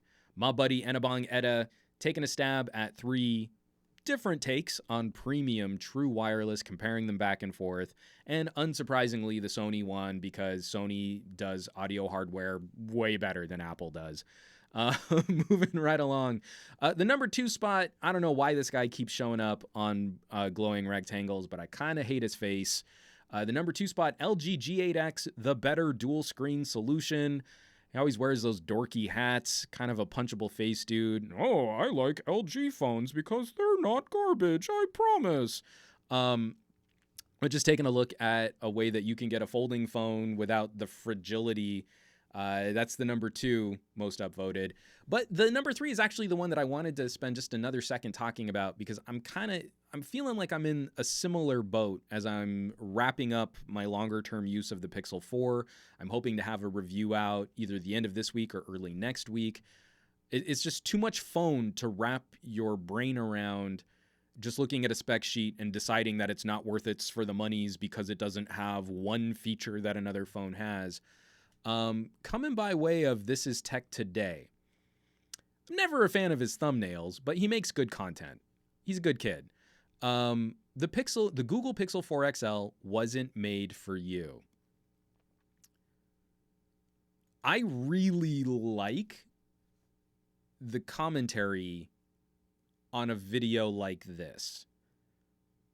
I am so much more interested in trying to dig into the philosophy of different technological solutions than just, these are the specs and this is the Geekbench score and it's the price and you can get it on sale or with a trade-in, so it's worth it for the money, but it's a less popular manufacturer, so it's not worth it for the money. Google, hilariously, does fall into the category of less popular Android manufacturer, even though they make Android. So with all of my various little issues with YouTube and with Google as a mega corporation, the hardware division is making some very interesting choices in who they're trying to make the Pixel 4 and the Pixel 4 XL for. And I don't think it's for people like me. I'm a little mad that he beat me to this title because the sort of subtext of my Google Pixel 4 review was going to be an amazing phone that wasn't built for me. And I still might do that. I'll have to credit him in my video now, but I still might do that and sort of, again, try and delineate. I don't believe we should ever be talking about tech in terms of winners and losers unless you're talking about AirPods because they're terrible. I think you should always be looking at who is the target market for this. What are the claims being made by the manufacturer? And do we feel like this product really lives up to those claims? And can it fulfill this use for the target demo? Who is the product for? And I feel like Google is making a very specific argument, which doesn't necessarily tick the boxes for someone who might be interested in a OnePlus or a Samsung. Definitely not if you're interested in an LG. The Pixel 4 is probably not going to be a good fit for you. So I don't know anyone in my circles of family and friends who, if someone came to me and said, hey, I want to get a nice phone. Okay, so we're talking $1,000. Cool. I don't know anyone who I would legitimately say, well, the top $1,000 phone options are a Note 10, an iPhone Pro, a Pixel 4, or an LG V50 5G. You could buy any one of those. That consumer doesn't exist. That consumer who is legitimately choosing between those 4 devices is a tech nerd fantasy. But I do know people that are really interested in high quality audio. And I do know people that are super locked into the iPhone ecosystem. And I do know people that want a more streamlined software experience. And I do know people that care about price, performance, and getting like the most horsepower they can out of their devices. I know those individuals well. I know a lot of those people in my circles of family and friends, but they'd never get that as the recommendation. There are 4 phones I can think of that cost $1,000. If you want to save $100, you can now get an Xperia 1 on sale. There is no one in my brain that I could think of that I would legitimately hold up both an Xperia 1 and a Pixel 4 XL and say, maybe these two. So, again, I'm pissed that that this is Tech Today, that he beat me to that video title. But it was the same experience I had with the Pixel 3a. If you were a gadget nerd in the United States complaining about the Pixel 3a and worthlessness for the monies, then you completely missed the point of who that phone was for, and it wasn't for you. And it's okay if not every gadget is for you. So, folks, those are the top 3 stories on our glowing rectangles. I am always so proud of this community. We've got Pixelbook Go. We've got Easy Computer Solutions taking a look at iPhones versus Pixels. We've got TK Bay taking a listen through the Amazon Echo Buds. Of course, we've got LFA Reviews. If you care about audio, if you love your ears, you should be subscribed to his channel. Talking about some KZ. Oh, I did not upvote this. This is from JabberTech talking about the new NVIDIA Shield TV. Another viewpoint on what NVIDIA is doing with TV streaming. We've got CW Tech talking about a USB-C to HDMI adapter for 4K 60 frame per second pass-through. I mean, we've got some great stuff going on. A little bit lower. He's not quite in the top 10, but we always have videos from Gary Explains. Smartphone active cooling, does it work? I have not watched this video yet. I will be watching this video as soon as my live stream is over. Again, I am subscribed to Gary Explains. I have smashed the Gary Explains bell icon. I did not know that he put this video out. I just found it now, in real time, breaking news, on my own subreddit so that I would know it was here. And now I will watch his video, and I will probably share his video or comment on his video because Gary Explains is a badass. So that's what I'm trying to get at. There are so many content creators out there that need some help building their channels, reaching their monetization. There are established content creators who are getting wrecked by this popularity algorithm because they don't want to make every video about Samsung and Apple. There are other things to talk about. I'm going to be talking about Samsung and Apple following this block. I know. It's what we have to do. But if you would like to participate, reddit.com/arb/glowing rectangles. Follow the subreddit, share content, and don't be stingy with the upvotes because I'm really trying to get this built as a place to kick off content. If something becomes really popular on our glowing rectangles and it's getting a little traction, it starts hitting the Reddit algorithm, it'll more likely get shared with larger subreddits, and that has a huge impact on content creators, on finding a new audience, on building that discussion, building that conversation. And as we can see, there are so many topics out there that are getting left behind because they're not the top SEO picks. So you can be a part of the solution. You can find more and better content to watch. You can find new content creators you've never seen before. And this is my attempt to try and help broaden the discussion. Active participation matters more than just a passive view. So if you want more cool stuff and you want people to keep making you cool videos, you need to actively support these kinds of initiatives. Reddit.com/arb/glowing rectangles. Tell them Juan sent you because I'm there. I'm actually in there right now, so I'll know that I sent you to the thing that I do. It works. The system works. All right, let me take a quick drink of water here. Definitely a lot of hate for that jerk face in the hat. God, he's so annoying. Oh, I wear Kangles. I'm super hip. Bah.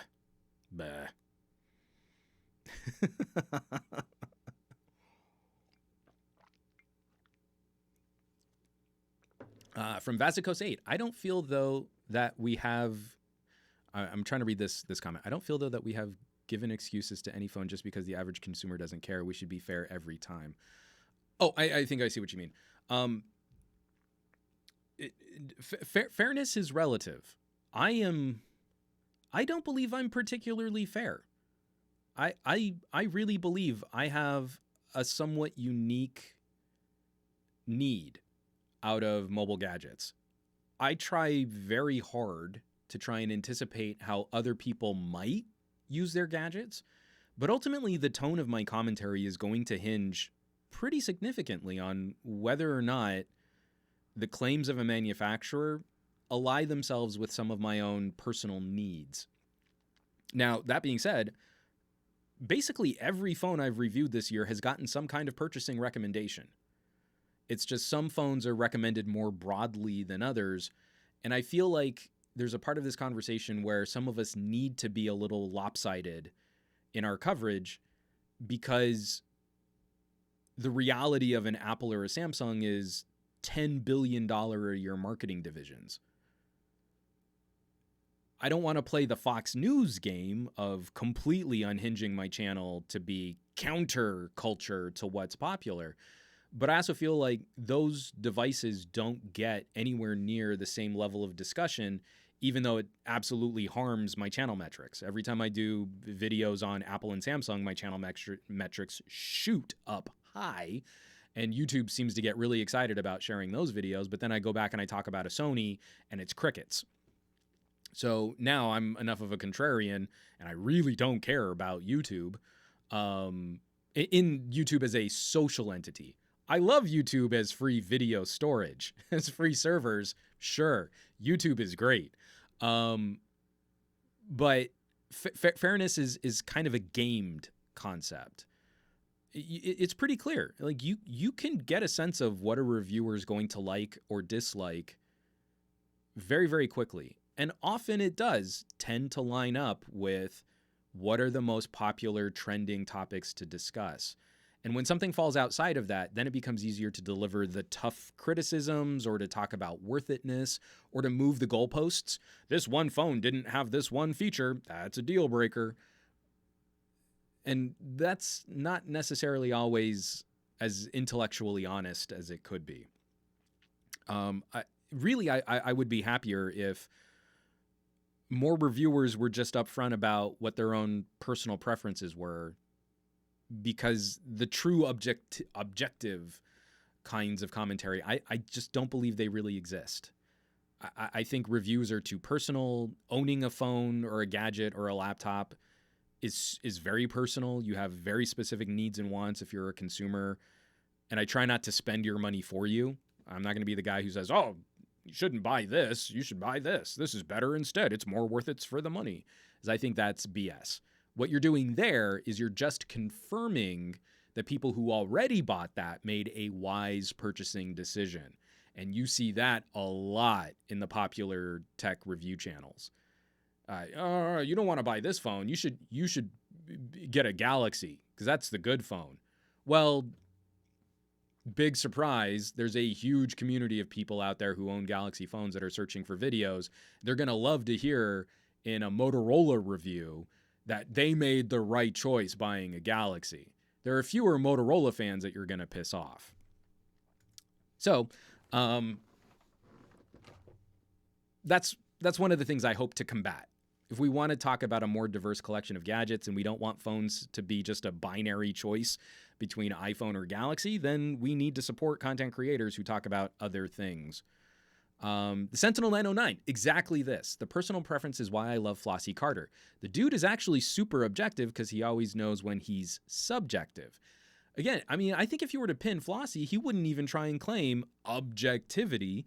It's just that he's coming at it from a very specific, and I almost always disagree with him, but he's internally super consistent. I shouldn't say I always disagree with him. I always find points that I disagree with, but I've never felt like he's changed his opinion because something, one of his favorite brands made a change that he disliked.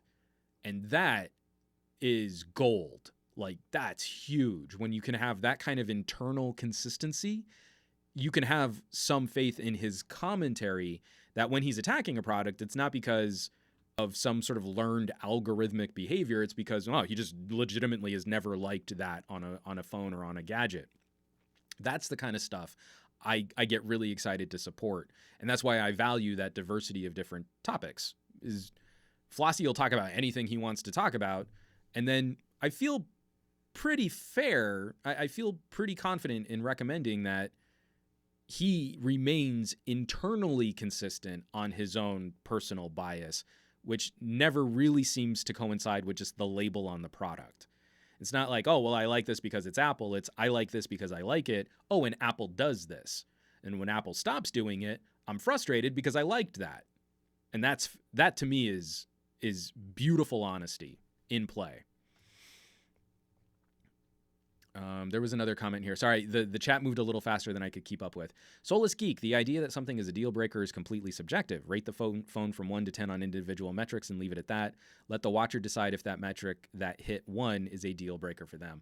And even, so I completely appreciate that. It was one of the major sticking points I had at Pocket Now, is my ability to apply a score to a feature is almost never based on anything objective. So how do we define a 1 to 10? Like if I'm rating the Pixel 4 for performance and I'm looking at synthetic benchmarks, the phone gets a 4. But if I rate the phone in video rendering, which isn't something that's super common for a lot of consumers to do on their phones, the phone is a 10. You know, like how do I weigh? I have to make a choice. And when I make that choice, I am using my subjective bias to alter the test. I mean, the only thing I can point to that I can really, really point to that has an objective component that really can't be argued against would be LG headphone jacks. They get a 10. Everything should be judged against an LG headphone jack, and everything else is lacking. Everything else falls far behind that I've gotten my hands on to review. Okay, but how do I quantify that in other terms of performance, UI, design, build materials, durability? I think too much is left up to editorial discretion, and that's where the subjective bias of each editor comes into play.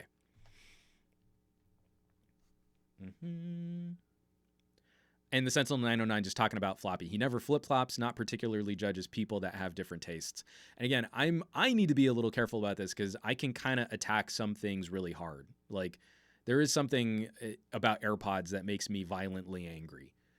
I am trying to focus my ire at Apple as a multi-billion-dollar corporation, but some of that hits Apple fans because they are so passionate about their fandom for Apple that they take the commentary about AirPods personally, and then they all sort of brigade on my YouTube channel and my Twitter account, and so it becomes personal.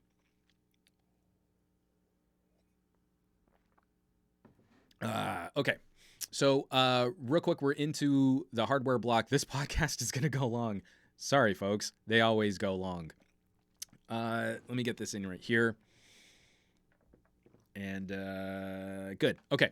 So first quick hardware block story that I want to bring up. Samsung shutting down the CPU division. There was a flurry of activity on the Discord. Did that actually share? My chat is going super slow right now. I might need to reset my chat here. Here, let me cue this up. So, Samsung shutting down CPU division. What happens now? And there was a flurry of commentary on the Discord, lots of back and forth. But this is by way of Android Authority, written up by Hadley Simons. And from the article, Samsung's Exynos flagship processors have been a mainstay for years now, and they've mostly featured Samsung's Mongoose custom CPU cores. Unfortunately, the Korean brand is now shutting down its CPU division. Samsung filed a worker adjustment and retraining letter in Texas, according to the Statesman, notifying the state that 290 employees will be laid off as part of its CPU unit being shut down. The layoffs reportedly go into effect from December 1st. The Korean manufacturer confirmed the news to Android Authority while also explaining the reasoning behind the decision. And the quote from Samsung: based upon a thorough assessment of our system LSI, large-scale integration business, and the need to stay competitive in the global market, Samsung has decided to transition part of our U.S.-based R&D teams in Austin and San Jose. The company told in a statement, adding that it remained committed to its U.S. workforce. So 290 jobs isn't doom and gloom. And what's interesting here is we also just recently got news that Samsung had started new fabrication, new die shrink. I think the main takeaway from this is going to be, I actually don't think, so there's people in here, so like, oh, well, Samsung is going to give up, or Samsung's just going to go to Snapdragons, or they're just shutting all of this down. I actually think Samsung is going to pivot, and correctly, how Qualcomm did.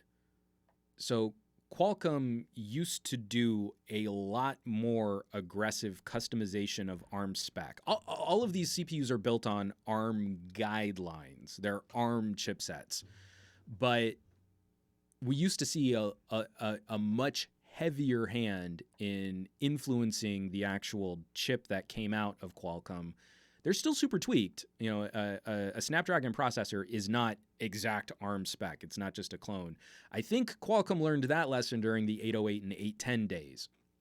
They almost tanked the entire smartphone industry all by themselves. I think Samsung is probably going to do something similar. Much lighter customization, not the hardcore mongoose CPU revision and design, but still carrying the Exynos brand, still carrying the Exynos label. That is my hypothesis. We will continue to see a division between international galaxies and United States galaxies because of that weird relationship between Samsung and Qualcomm for chip fab. But something tells me that what they're looking to do is reduce the amount of legwork that goes into each generation of chipset and lean more on some of the work that's already been, the groundwork that's already been laid out for them. That is my hypothesis. Qualcomm's still going to lead for radio tech and for modems and for antennas and all that jazz. But I still think we're going to see companies competing, like Huawei with the Kirin, Helio with the various Helio chipsets, which I've never used a Helio product, Exynos from Samsung, and especially because Exynos has shown up in a handful of other companies' products. And then you'll have a couple outliers, like NVIDIA still kind of does stuff outside of GPUs. AMD is looking to do a partnership with Samsung for GPU design. I think a lot of this stuff is still going to be unique to Samsung. It's just not going to be quite as heavily manipulated as it was before. Yeah, I mean, a lot of people in here. So, Aditya Anil, is it a Snapdragon monopoly now? I really don't think Samsung is going to go all Snapdragon. I think there will be some Samsung products that use their own chips. It's just going to be less customized than it was before. Are you guys trying to hack my McDonald's account? I don't have a McDonald's account. From Solus Geek, I don't think so. They didn't do anything except some Galaxy class. It sounds like they are just going to ARM spec now. No wonder that one recent Moto phone was using an Exynos chipset. I bet they got it at a steep discount from Fat Produce. From Matt Tyler, I imported a Snapdragon S10 Plus. The performance and battery life were better. And I've heard that actually the Exynos variant was a poorer performer for that kind of stuff. In fact, if I remember correctly, a Galaxy Note 10 Exynos was minorly outperformed by a OnePlus 6T running a Snapdragon 845. I think that was correct if I remember from my Gary Explains Speed Test G benchmarks, that those two were like neck and neck. It was like a fraction of a second difference that went to the OnePlus 6T, outperforming the Exynos variation of the Note 10. So, yeah, if that's what all of their hard work and custom CPU cores and GPUs are leading to, then yeah, it kind of makes sense to me that they'd want to cut some costs. Let me get out of the way here. Okay. Next little topic here. Let me get the, come on. I don't know why it's so hard to move between two web browsers and share a link, but my live chat is going really, really slow. Who has hopes for wearables? Anyone think that Google can pull Wear OS out of its downward trajectory? Because the folks at Engadget think that there is some potential for Fitbit and Wear OS working together to fix that situation. But the worst thing Google could do with Fitbit is turn it into another Motorola. Written up by Igor Bonifaci? I have no idea how to pronounce his last name. I am so sorry. This is just an editorial write-up that I wanted to share in the show notes and in the links, looking at some options to help Wear OS catch back up. Again, there's a certain irony at play if you were a Pebble fan, because Fitbit bought out a lot of Pebble's IP, but then didn't really do anything with it. And so now Google has bought up Fitbit for a valuation of, what is it, $2 billion? Something like that. And I don't know. I'd be curious if anyone has any strong thoughts in the chat right now. But the general consensus and the general sentiment has been kind of Apple Watch has taken over. Just like Apple does with a variety of things, and having a unified sort of point of accessory and ecosystem. When they iterate on an Apple Watch, they've got a built-in community jumping on buying that accessory. And the same thing with AirPods. They have a unified community that you go into an Apple store with your iPhone purchase online in the Apple store. They're going to sell you AirPods. They're going to sell you an Apple Watch. And so it makes more sense for Apple to continue iterating even when they aren't leading in the market. And then they lead in the market and it becomes the de facto standard. And we all try and then replicate what Apple did for success, even though that's a terrible business strategy. I'm cautiously optimistic. There's some good IP at Fitbit, but I think Google's gonna lose if all they're trying to do is just catch up on the fitness end. So you've got the Google Fit, Fitbit by bit with Fit and Misfit.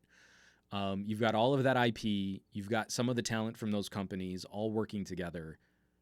One of the things that's so compelling about an Apple Watch is the amount of time when I wear an Apple Watch and I've got my SIM card in my iPhone, which obviously isn't as common an occurrence as reviewing Android Kit.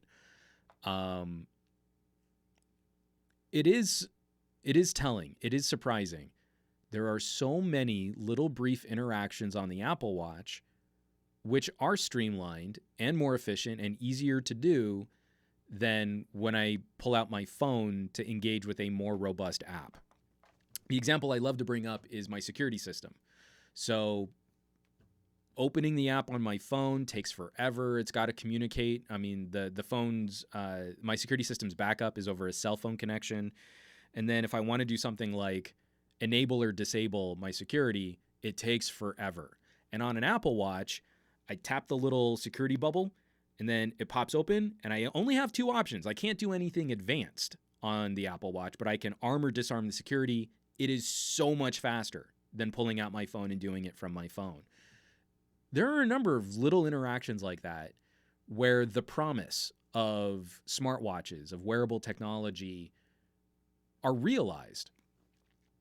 So I'm cautiously optimistic that Google can hopefully utilize Fitbit's fitness tracking to become more, to make Wear OS or Android watches a bit more competitive for all the health tech. But I still think Google's going to fall behind if they can't figure out that Wear OS needs to expand to other things you wear. We know Apple's working on AR glasses. We know Samsung's working on AR glasses. I absolutely love my focals. They're right here by my microphone. I don't want to pick them up because I'll bump the mic. But if we're talking about streamlining interactions and more organic interactions and making these services better, If Google is only just now trying to catch up with some of the fitness tech on the Apple Watch, that means Google's 3 years behind.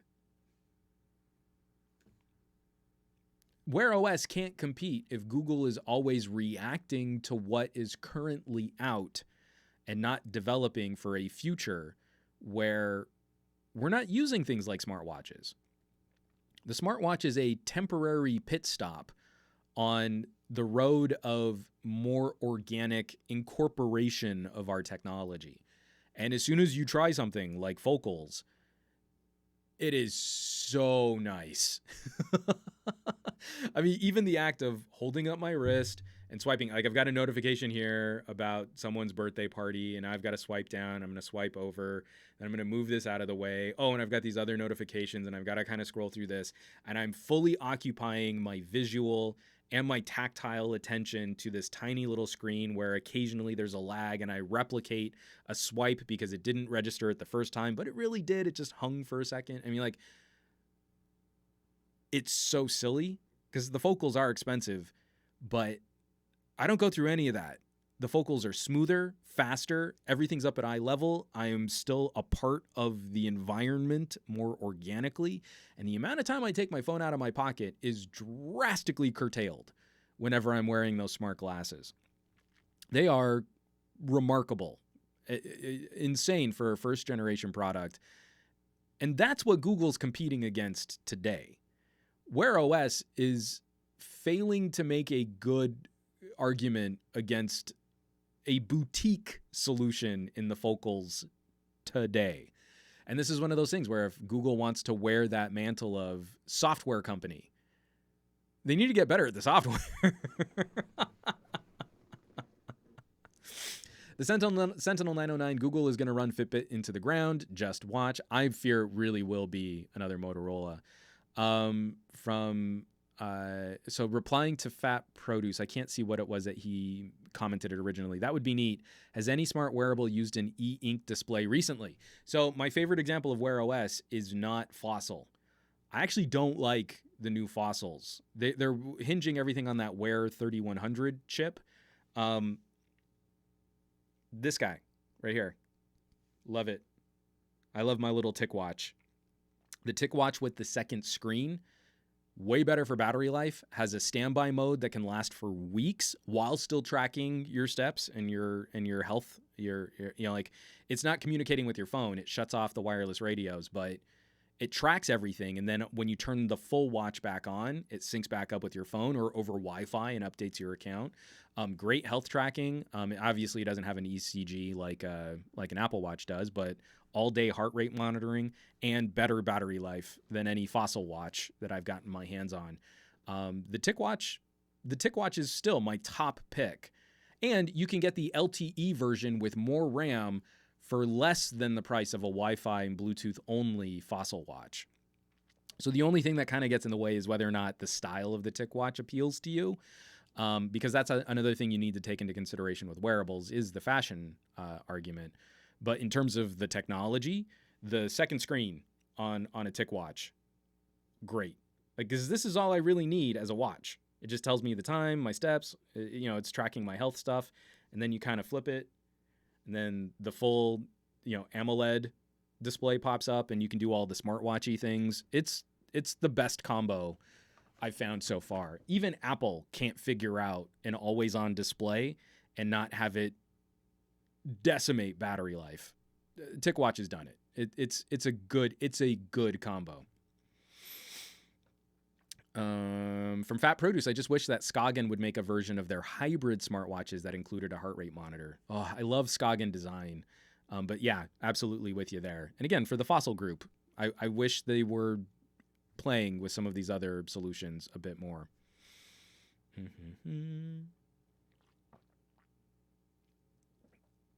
LFA reviews. I keep my Series 4 watch on me for the heart rate warnings. ECG is cool too, but the heart rate warnings have let me know when it's time to slow down and breathe.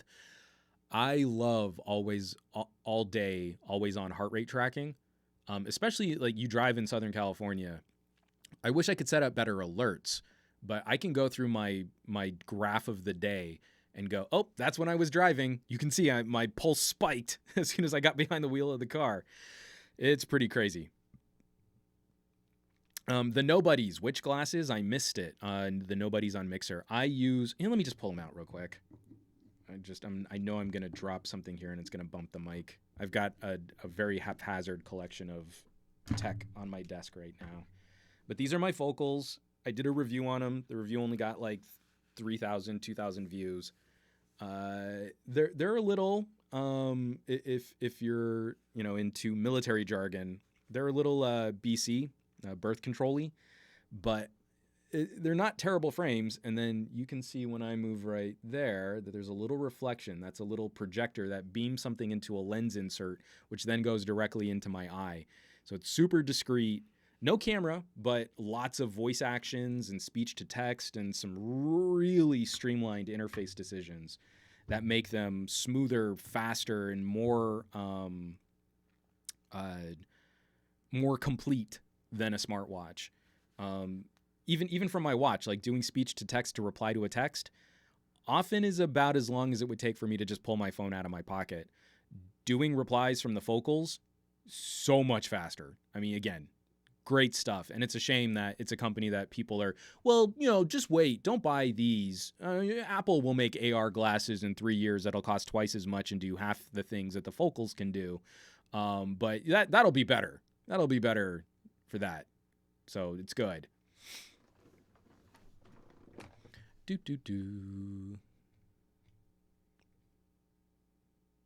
Fat Produce, which version of the TicWatch has the second screen? Look for the TicWatch Pro LTE. It's a little bit more expensive than last year's TicWatch, which also uses the same chipset. But even if you don't use the LTE, it's still cheaper than a Fossil, and it has more RAM. So it's totally worth it, even if you don't want to sign up for an extra LTE connection. So the main story, the main topic that I wanted to broach, we're getting on to 2 hours, so I might save LG G8 commentary for another video unless you guys really have some burning questions that you want to tackle on the G8X. But we've got to kind of respond to. I put out an iFixit. Let me share this right now in the chat. The AirPods Pro. And let me drop that in there. Come on, chat. There we go. Yeah, my chat is going really slow. I know I'm probably even further behind. iFixit put out a teardown, and the AirPods Pro are, unsurprisingly, completely unrepairable. So I'm screen sharing right now. These are completely sealed cases. The ear tips are replaceable, but they're proprietary. So they use a completely different type of housing than any other earbud in the history of earbud design. And it also means we're going to have to wait a while until gray market manufacturers, cheap Chinese knockoffs, start utilizing this type of a plug so that we can get other options for in-ear tips. Now, the joke of this, because I even got some hate from Snazzy Q. I'm not really familiar with his channel. I don't watch his stuff, but I tweeted out AirPod Pros got a 0 score for repairability. And to add insult to injury, they also use a proprietary ear tip, so no foam for you. Now, Apple fans thought they were really clever because Apple's going to sell these replacement silicone tips for $4. So that's not a terrible cost if you're okay waiting for the replacement to be sent to you, because it'll be a while before these are stocked in stores. Like when I travel, I can go to any crappy airport. Like if I lose an ear tip for my KZ, I can go to any crappy airport convenience store and pick up something that I can get a replacement tip for that. But the big problem I have is I don't use garbage silicone ear tips. I'm either using custom molded ear tips, which are more expensive than actually about the same price as original AirPods, or if I'm slumming it, I use Comply foam tips. You can't buy Comply foam tips for under $20. So it's not the cost. It's Of course, Apple needs to make even the ear tips on this product a proprietary solution. And it doesn't matter to me how cheap they sell them if I can't get them when I need to replace them. If I have to make a special trip to an Apple store and I'm traveling, especially if I'm traveling internationally, or if I have to hope that there's some other way to have them mailed to me in a way, then my earbud is completely defunct until I can get my hands on a replacement. And because I have an army of earbuds and headsets and headphones, I have replacement tips that I cannot use on the AirPods. So if I lose the tips on my Mi Audio, I can jerry-rig some of the tips from my KZ or from my Tin or from my my SimGot or any of the other options, my Sennheisers or my V-Moda. I just lost my V-Modas. Well, I didn't lose them. I mean, they finally died after almost 10 years of abuse. My beautiful little V-Moda bullets, the cable is starting to separate from the driver housing, and it makes me really sad. 10 years was a pretty good buy for a $100 pair of earbuds. I'm very happy with my V-Moda purchase. That's what's frustrating. And of course, I ended up having to mute the tweet just because it was a bunch of Apple fans coming from Snazzy Q, yucking it up. Oh, you must be so poor, or you can't even afford $4 ear tips. And you're like, no, you numbnuts, I want to spend more. I actually want to spend, don't tell Apple this, but I actually want to buy nicer gear than what Apple is going to give me. You dorks. And again, it just felt really, it felt really crummy coming from Snazzy because, you know, I go to his channel and I check it out. And wasn't Snazzy Q the guy who made such a big fuss over the proprietary mounting solution on the iMac? Wasn't that like a terrible situation? And weren't he and Linus so concerned about Apple's support and fixing those products? And, you know, Apple shouldn't be doing this with these proprietary mounts. So apparently, Snazzy really cares when Apple uses a terrible proprietary solution and it affects him. But when Apple is using a terrible proprietary selection and it bothers me, well, you just need to sit down and shut up because Apple is perfect and Apple can do no wrong. So, yeah, I don't watch his channel, but for someone who had such a big problem with the iMac and an Apple store breaking his iMac to try and get a VESA mount to work, a VESA mount, which is pretty basic monitor technology, he sure does seem to still love fronting Apple products. So again, I kind of feel like he is a child born of the algorithm. What is popular will keep his channel sustainable. Maybe not the best resource for a fair and even-handed discussion over audio kit. Maybe he should sit this one down and leave the audio discussions to people that are a bit more qualified. My thoughts. Take them or leave them. So the frustrating thing about this repairability discussion, also the second thing that people were tagging me with, well, what earbuds are repairable and why are you only going after Apple? There are other companies that make non-repairable earbuds too. And we get down to the end of this, and this is a completely contained product with a tiny little battery, magnets, metals, plastics. You cannot get into it without completely destroying the product. Apple can't fix this. There will be no market for refurbishment. It is designed to be e-waste after around 2 years of consistent use. Headphones should last forever. I am just now getting rid of a pair of V-Moda earbuds that I spent $100 on that have been washed several times in my washer and dryer because I left them in a hoodie. I got 10 years. I spent $10 a year on those V-Moda earbuds. That's what good audio kit should resemble.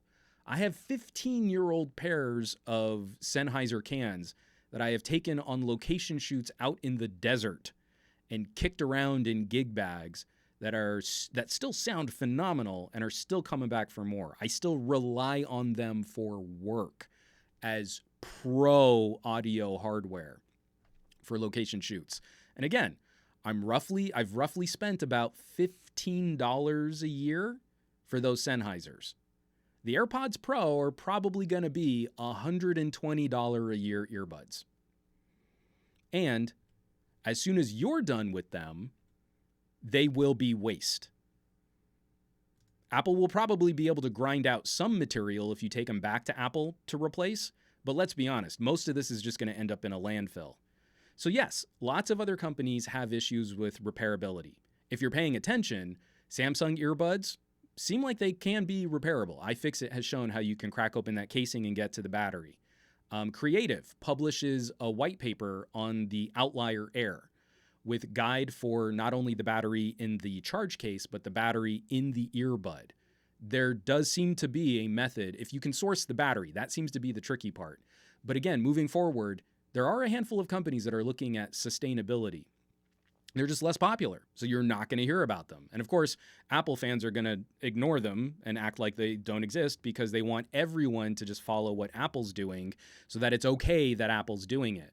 I have a bigger problem with Apple doing it because Apple leads the market on this kind of stuff.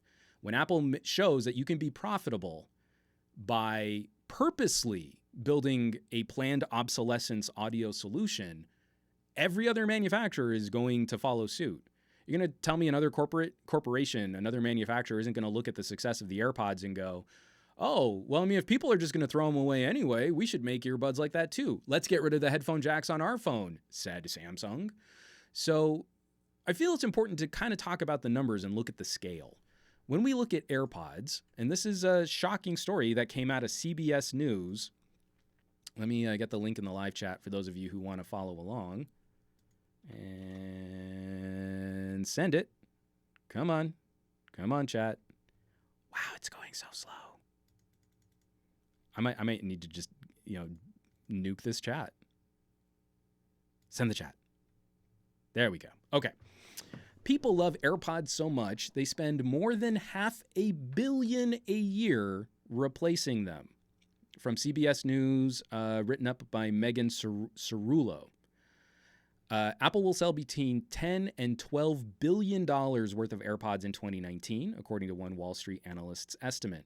Replacement AirPods and their cases will account for 5 to 7% of all AirPod sales this year, or around $700 million.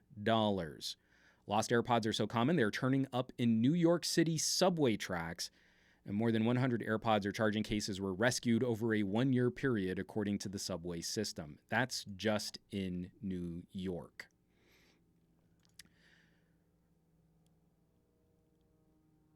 I have to acknowledge, as part of the tech reviewing community, true wireless earbuds have been getting better. From the first bullets that I've reviewed years ago to now, and getting to play with Jabras and Helm and One Mores, they are getting better. But they're still more expensive. They're designed to not last as long because you've got tiny little batteries in each earbud casing. A part of the business model is profiting off of people who lose them or need service, and they don't sound as good as comparable Bluetooth solutions, actually less expensive Bluetooth solutions. I've got a table full of neck bands. Hold on one second.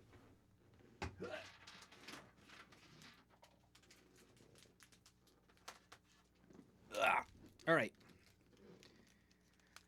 LG Tone Studio. These things sounded awesome and were some of the clearest Bluetooth earbuds I've ever reviewed. What is it? DTS tuning on these? Was that what it was? Yeah, DTS tuning. Nice little speakers. You look like a dork because you look like you're wearing a horse collar, but I've never heard Bluetooth as clear with as little noise on a neckband solution. LG offering Meridian tuning. That's kind of silly, but much better functionality without any need for a proprietary H1 or W1 chip. They were also first on a neckband, I believe, to offer hybrid drivers or dual drivers on one of their Tone Actives. Then we get into, let me get that out of the way there. We get into the One Mores. Oh, but I need active noise cancellation for my earbuds. And one more has them, again, in a neckband, in the cute little magnetic snap so that the earbuds stay together and you can do the audio pass-through. And when you're done with earbuds on a neckband, you don't have to worry about losing them. So you take them out of your ears. Oh, what's that? And you just drop them. And that's it. I don't have to put them in a pocket and get gross lint on them. That's then going to get shoved back into my ear. I don't have to look for a charge case, potentially drop them on a subway, anything like that. And that all culminates into the other one more. So these are $100. They're dual drivers with active noise cancellation. If you want a more audiophile experience, also for around $100, maybe $120, the one mores have LDAC and triple drivers. These are triple driver earbuds, and they cost half the price of the AirPod Pros. And then we round it out for $100. One more, triple driver bullets.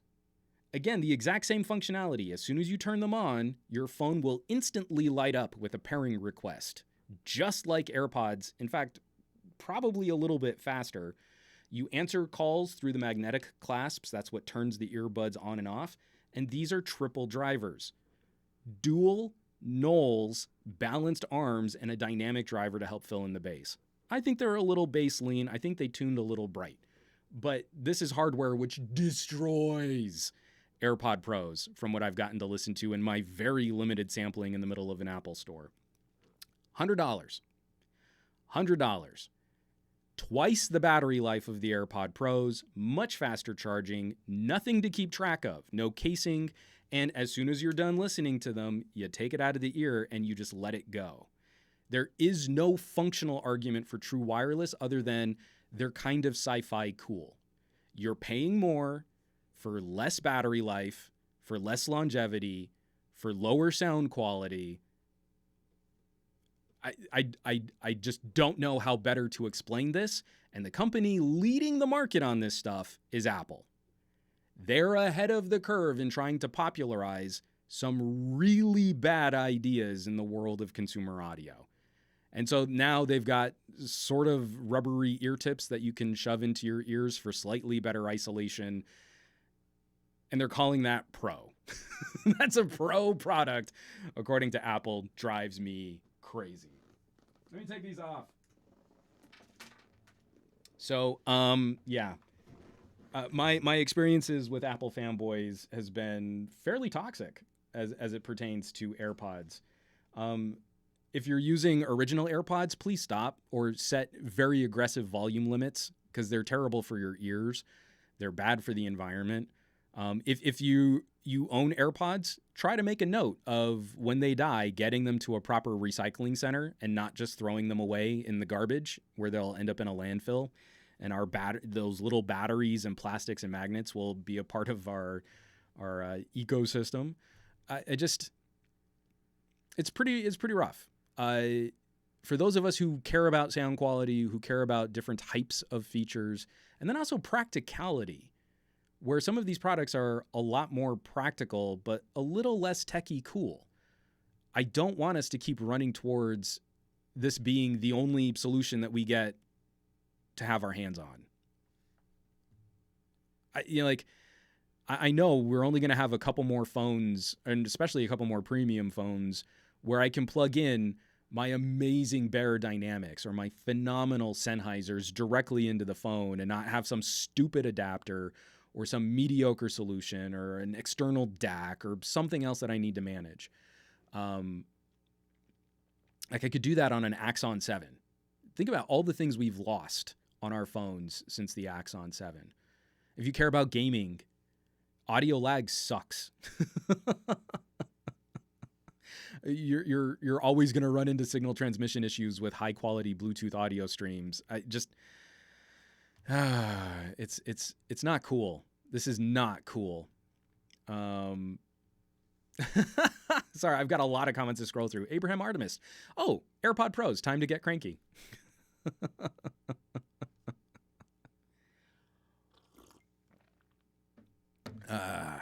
Let me kind of rush through some of these here.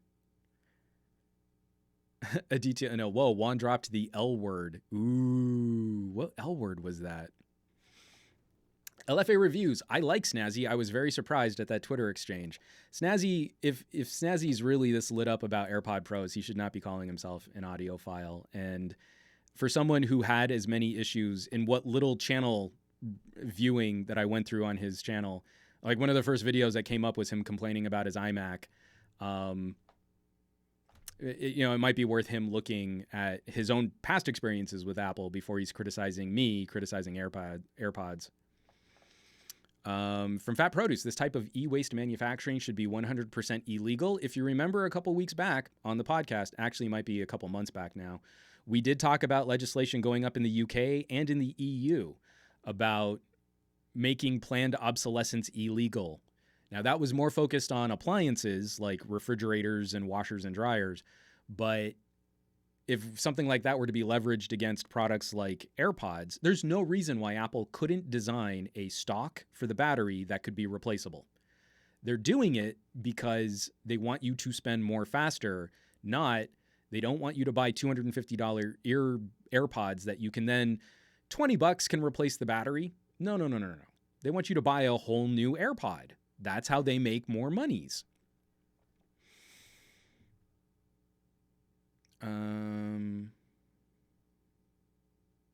Abraham Artemis, I miss Jobs at the helm of Apple. Steve Jobs actually cared about audio. I mean, if you remember, iPods revolutionized consumer digital audio, and they had decent DACs. I mean, like, they had good hardware. Everything since then, not so much if you care about your audio. Soulless Geek, wasn't Apple parading that robot for recycling a couple of years ago? And again, when we examine manufacturers' claims, Apple is claiming something by calling this product a Pro. Apple makes a ton of noise about sustainability and making more responsible decisions for the environment. The AirPods fly in the face of those two claims. Pro audio is not sustained by this single driver active noise cancellation in-ear earbud, which can't be maintained or fixed it can only be replaced. And their arguments about sustainability fly in the face of a product which is kind of built into the profit model of the AirPods are all of the people who will need to replace AirPods. That's a part of the profit generating machine of this and what makes it such a desirable product for Apple. $700 million in addition to all of the people that bought the product originally. That's a pretty good motivator for not making the best consumer product you can, but making the best compromised product you can so that people have to keep paying to be on Team Popular.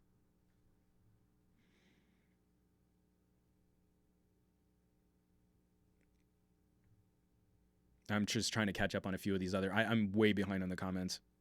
LFA reviews. I need those OnePlus bullets. As spoiled as I am with earbuds, I still want those.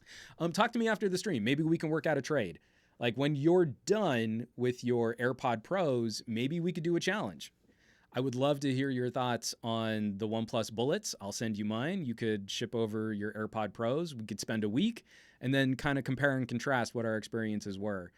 I always feel like I haven't found anything that bests the neckband. The neckband, I think, is the all-around absolute best set of compromises between practicality, battery life, longevity, build quality, and then just lifestyle use. I don't like true wireless when I have to take them out of my ear. It's like it stops my day. Especially like, I love my little One Mores, but I have to stop and I pull out this case, which is taking up space in a pocket because I don't always have a bag or a purse on me. And I open the lid and I put them in and I get them to start trickle charging again in the case. And I put that case back in my pocket. And with my One More triple drivers, I go and I drop them and I get on with my day. That to me is actual convenience. That to me is real convenience, not this illusion of sci-fi cool tech geekery convenience, but really requires more attention and maintenance. From Fat Produce, the issues I have with some neckbands are the wire rollers failing. That's an LG problem.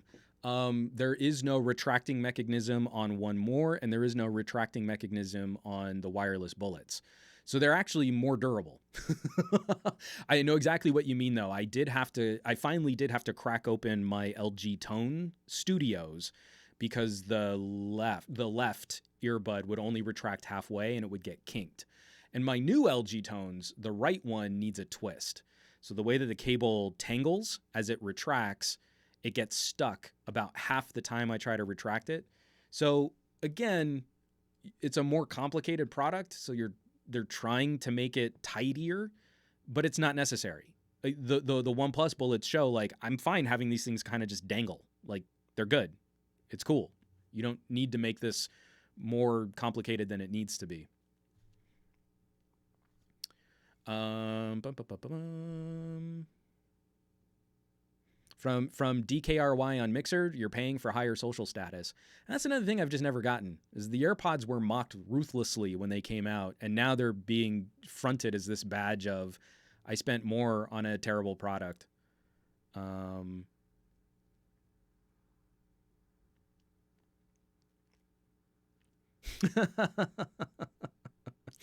Fat Produce. Original AirPods. Is terrible sound bothering you? Well, Apple has a built-in feature that ruins your hearing, so you don't need the crappy sound anymore on your original AirPods. Oh, man, that's funny. Let me scroll down through here. From Doomer, this is why I won't leave the headphone jack. LFA reviews. There's an idea. I'm down, man. Again, not to put any pressure on it, because I know you want to spend some time with them and stuff. But, like, you know, maybe after the holidays too, we could talk about doing an exchange. I would love to do like a cross collab. You know, angry neckband nerd versus, you know, true wireless pro from Apple. You know, we're gonna do a challenge, and I'm gonna send you a pair of neckbands, and you're gonna send me the AirPod Pro. I mean, it could be fun. I'm just saying, could be a good time. From Goran Petrovic, that comment on neckband practicality and convenience is actually totally on point.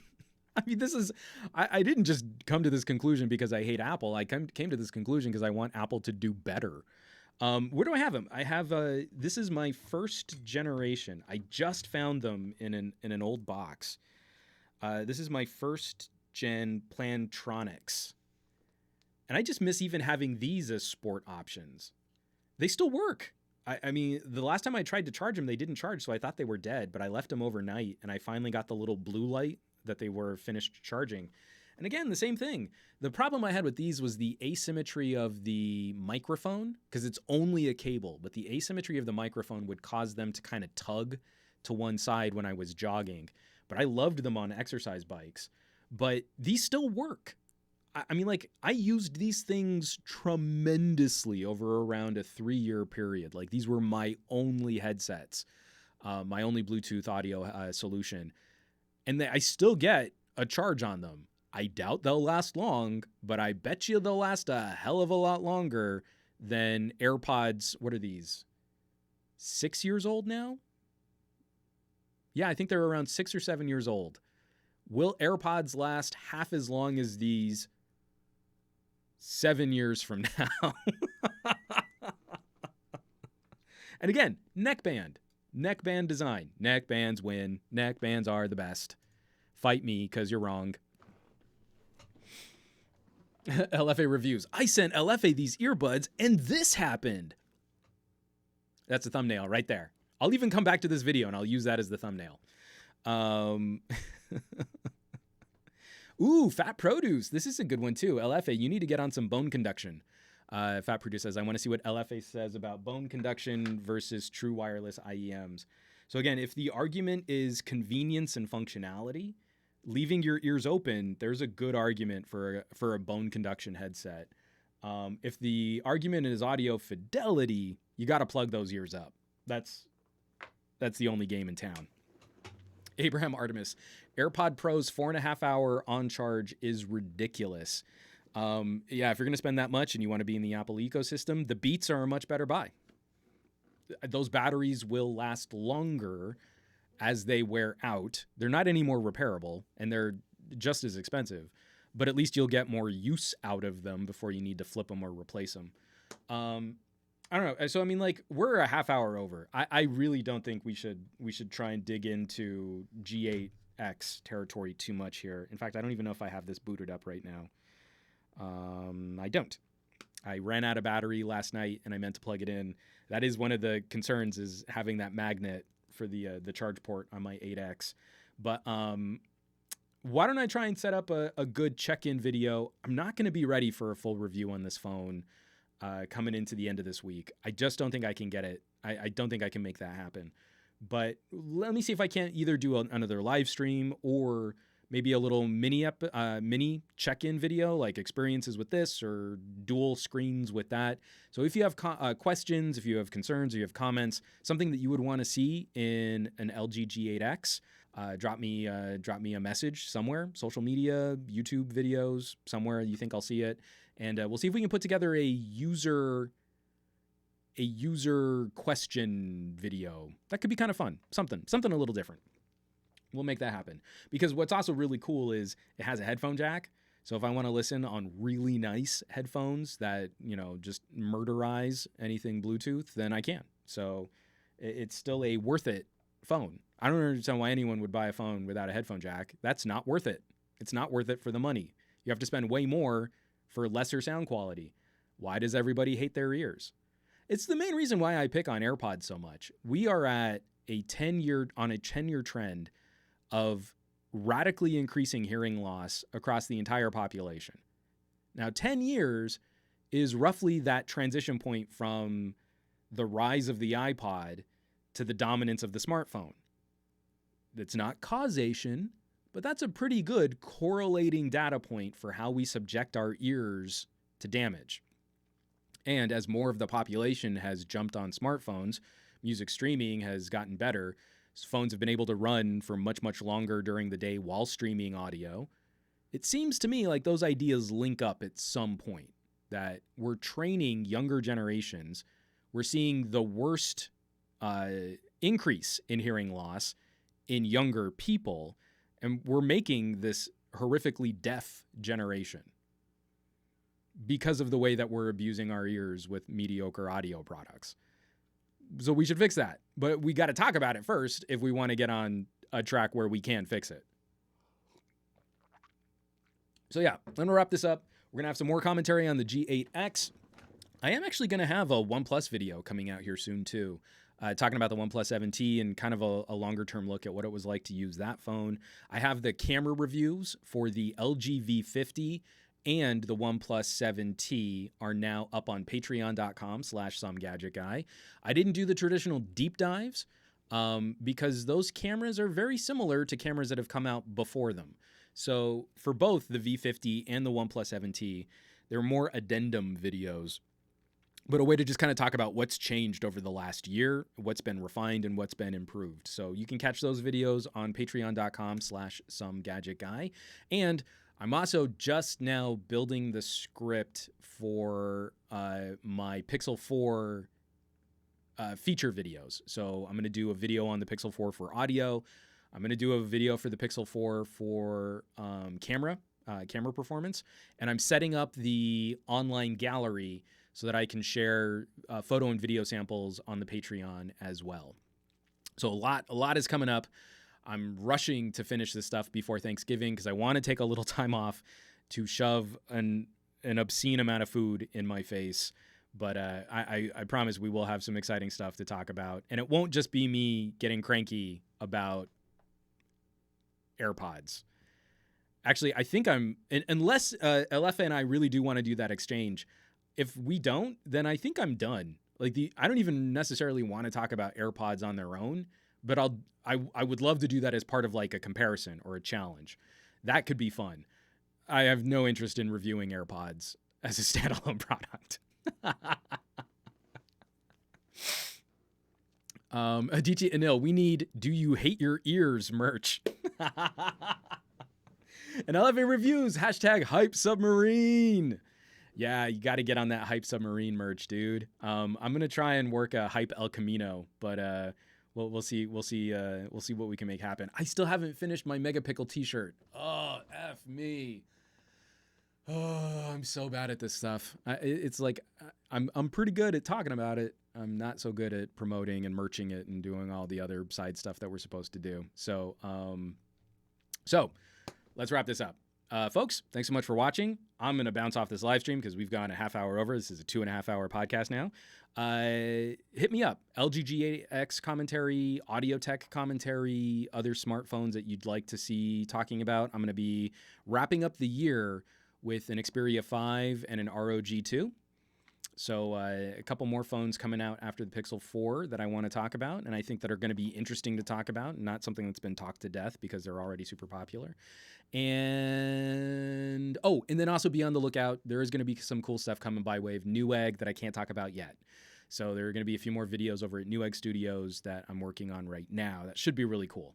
Again, deep dives into DIY PC building, the whole shebang. So thanks so much for watching. Everyone who's out there sharing and participating, if you want, get a jump start by checking out the subreddit, reddit.com/r/glowing rectangles, and find some new content creators to support. And then also just this amazing live chat, an amazing group of people in the live chat. And I saw comments from Mixer and from Periscope and from Twitch. So thank you for joining the conversation. Thank you for joining the discussion.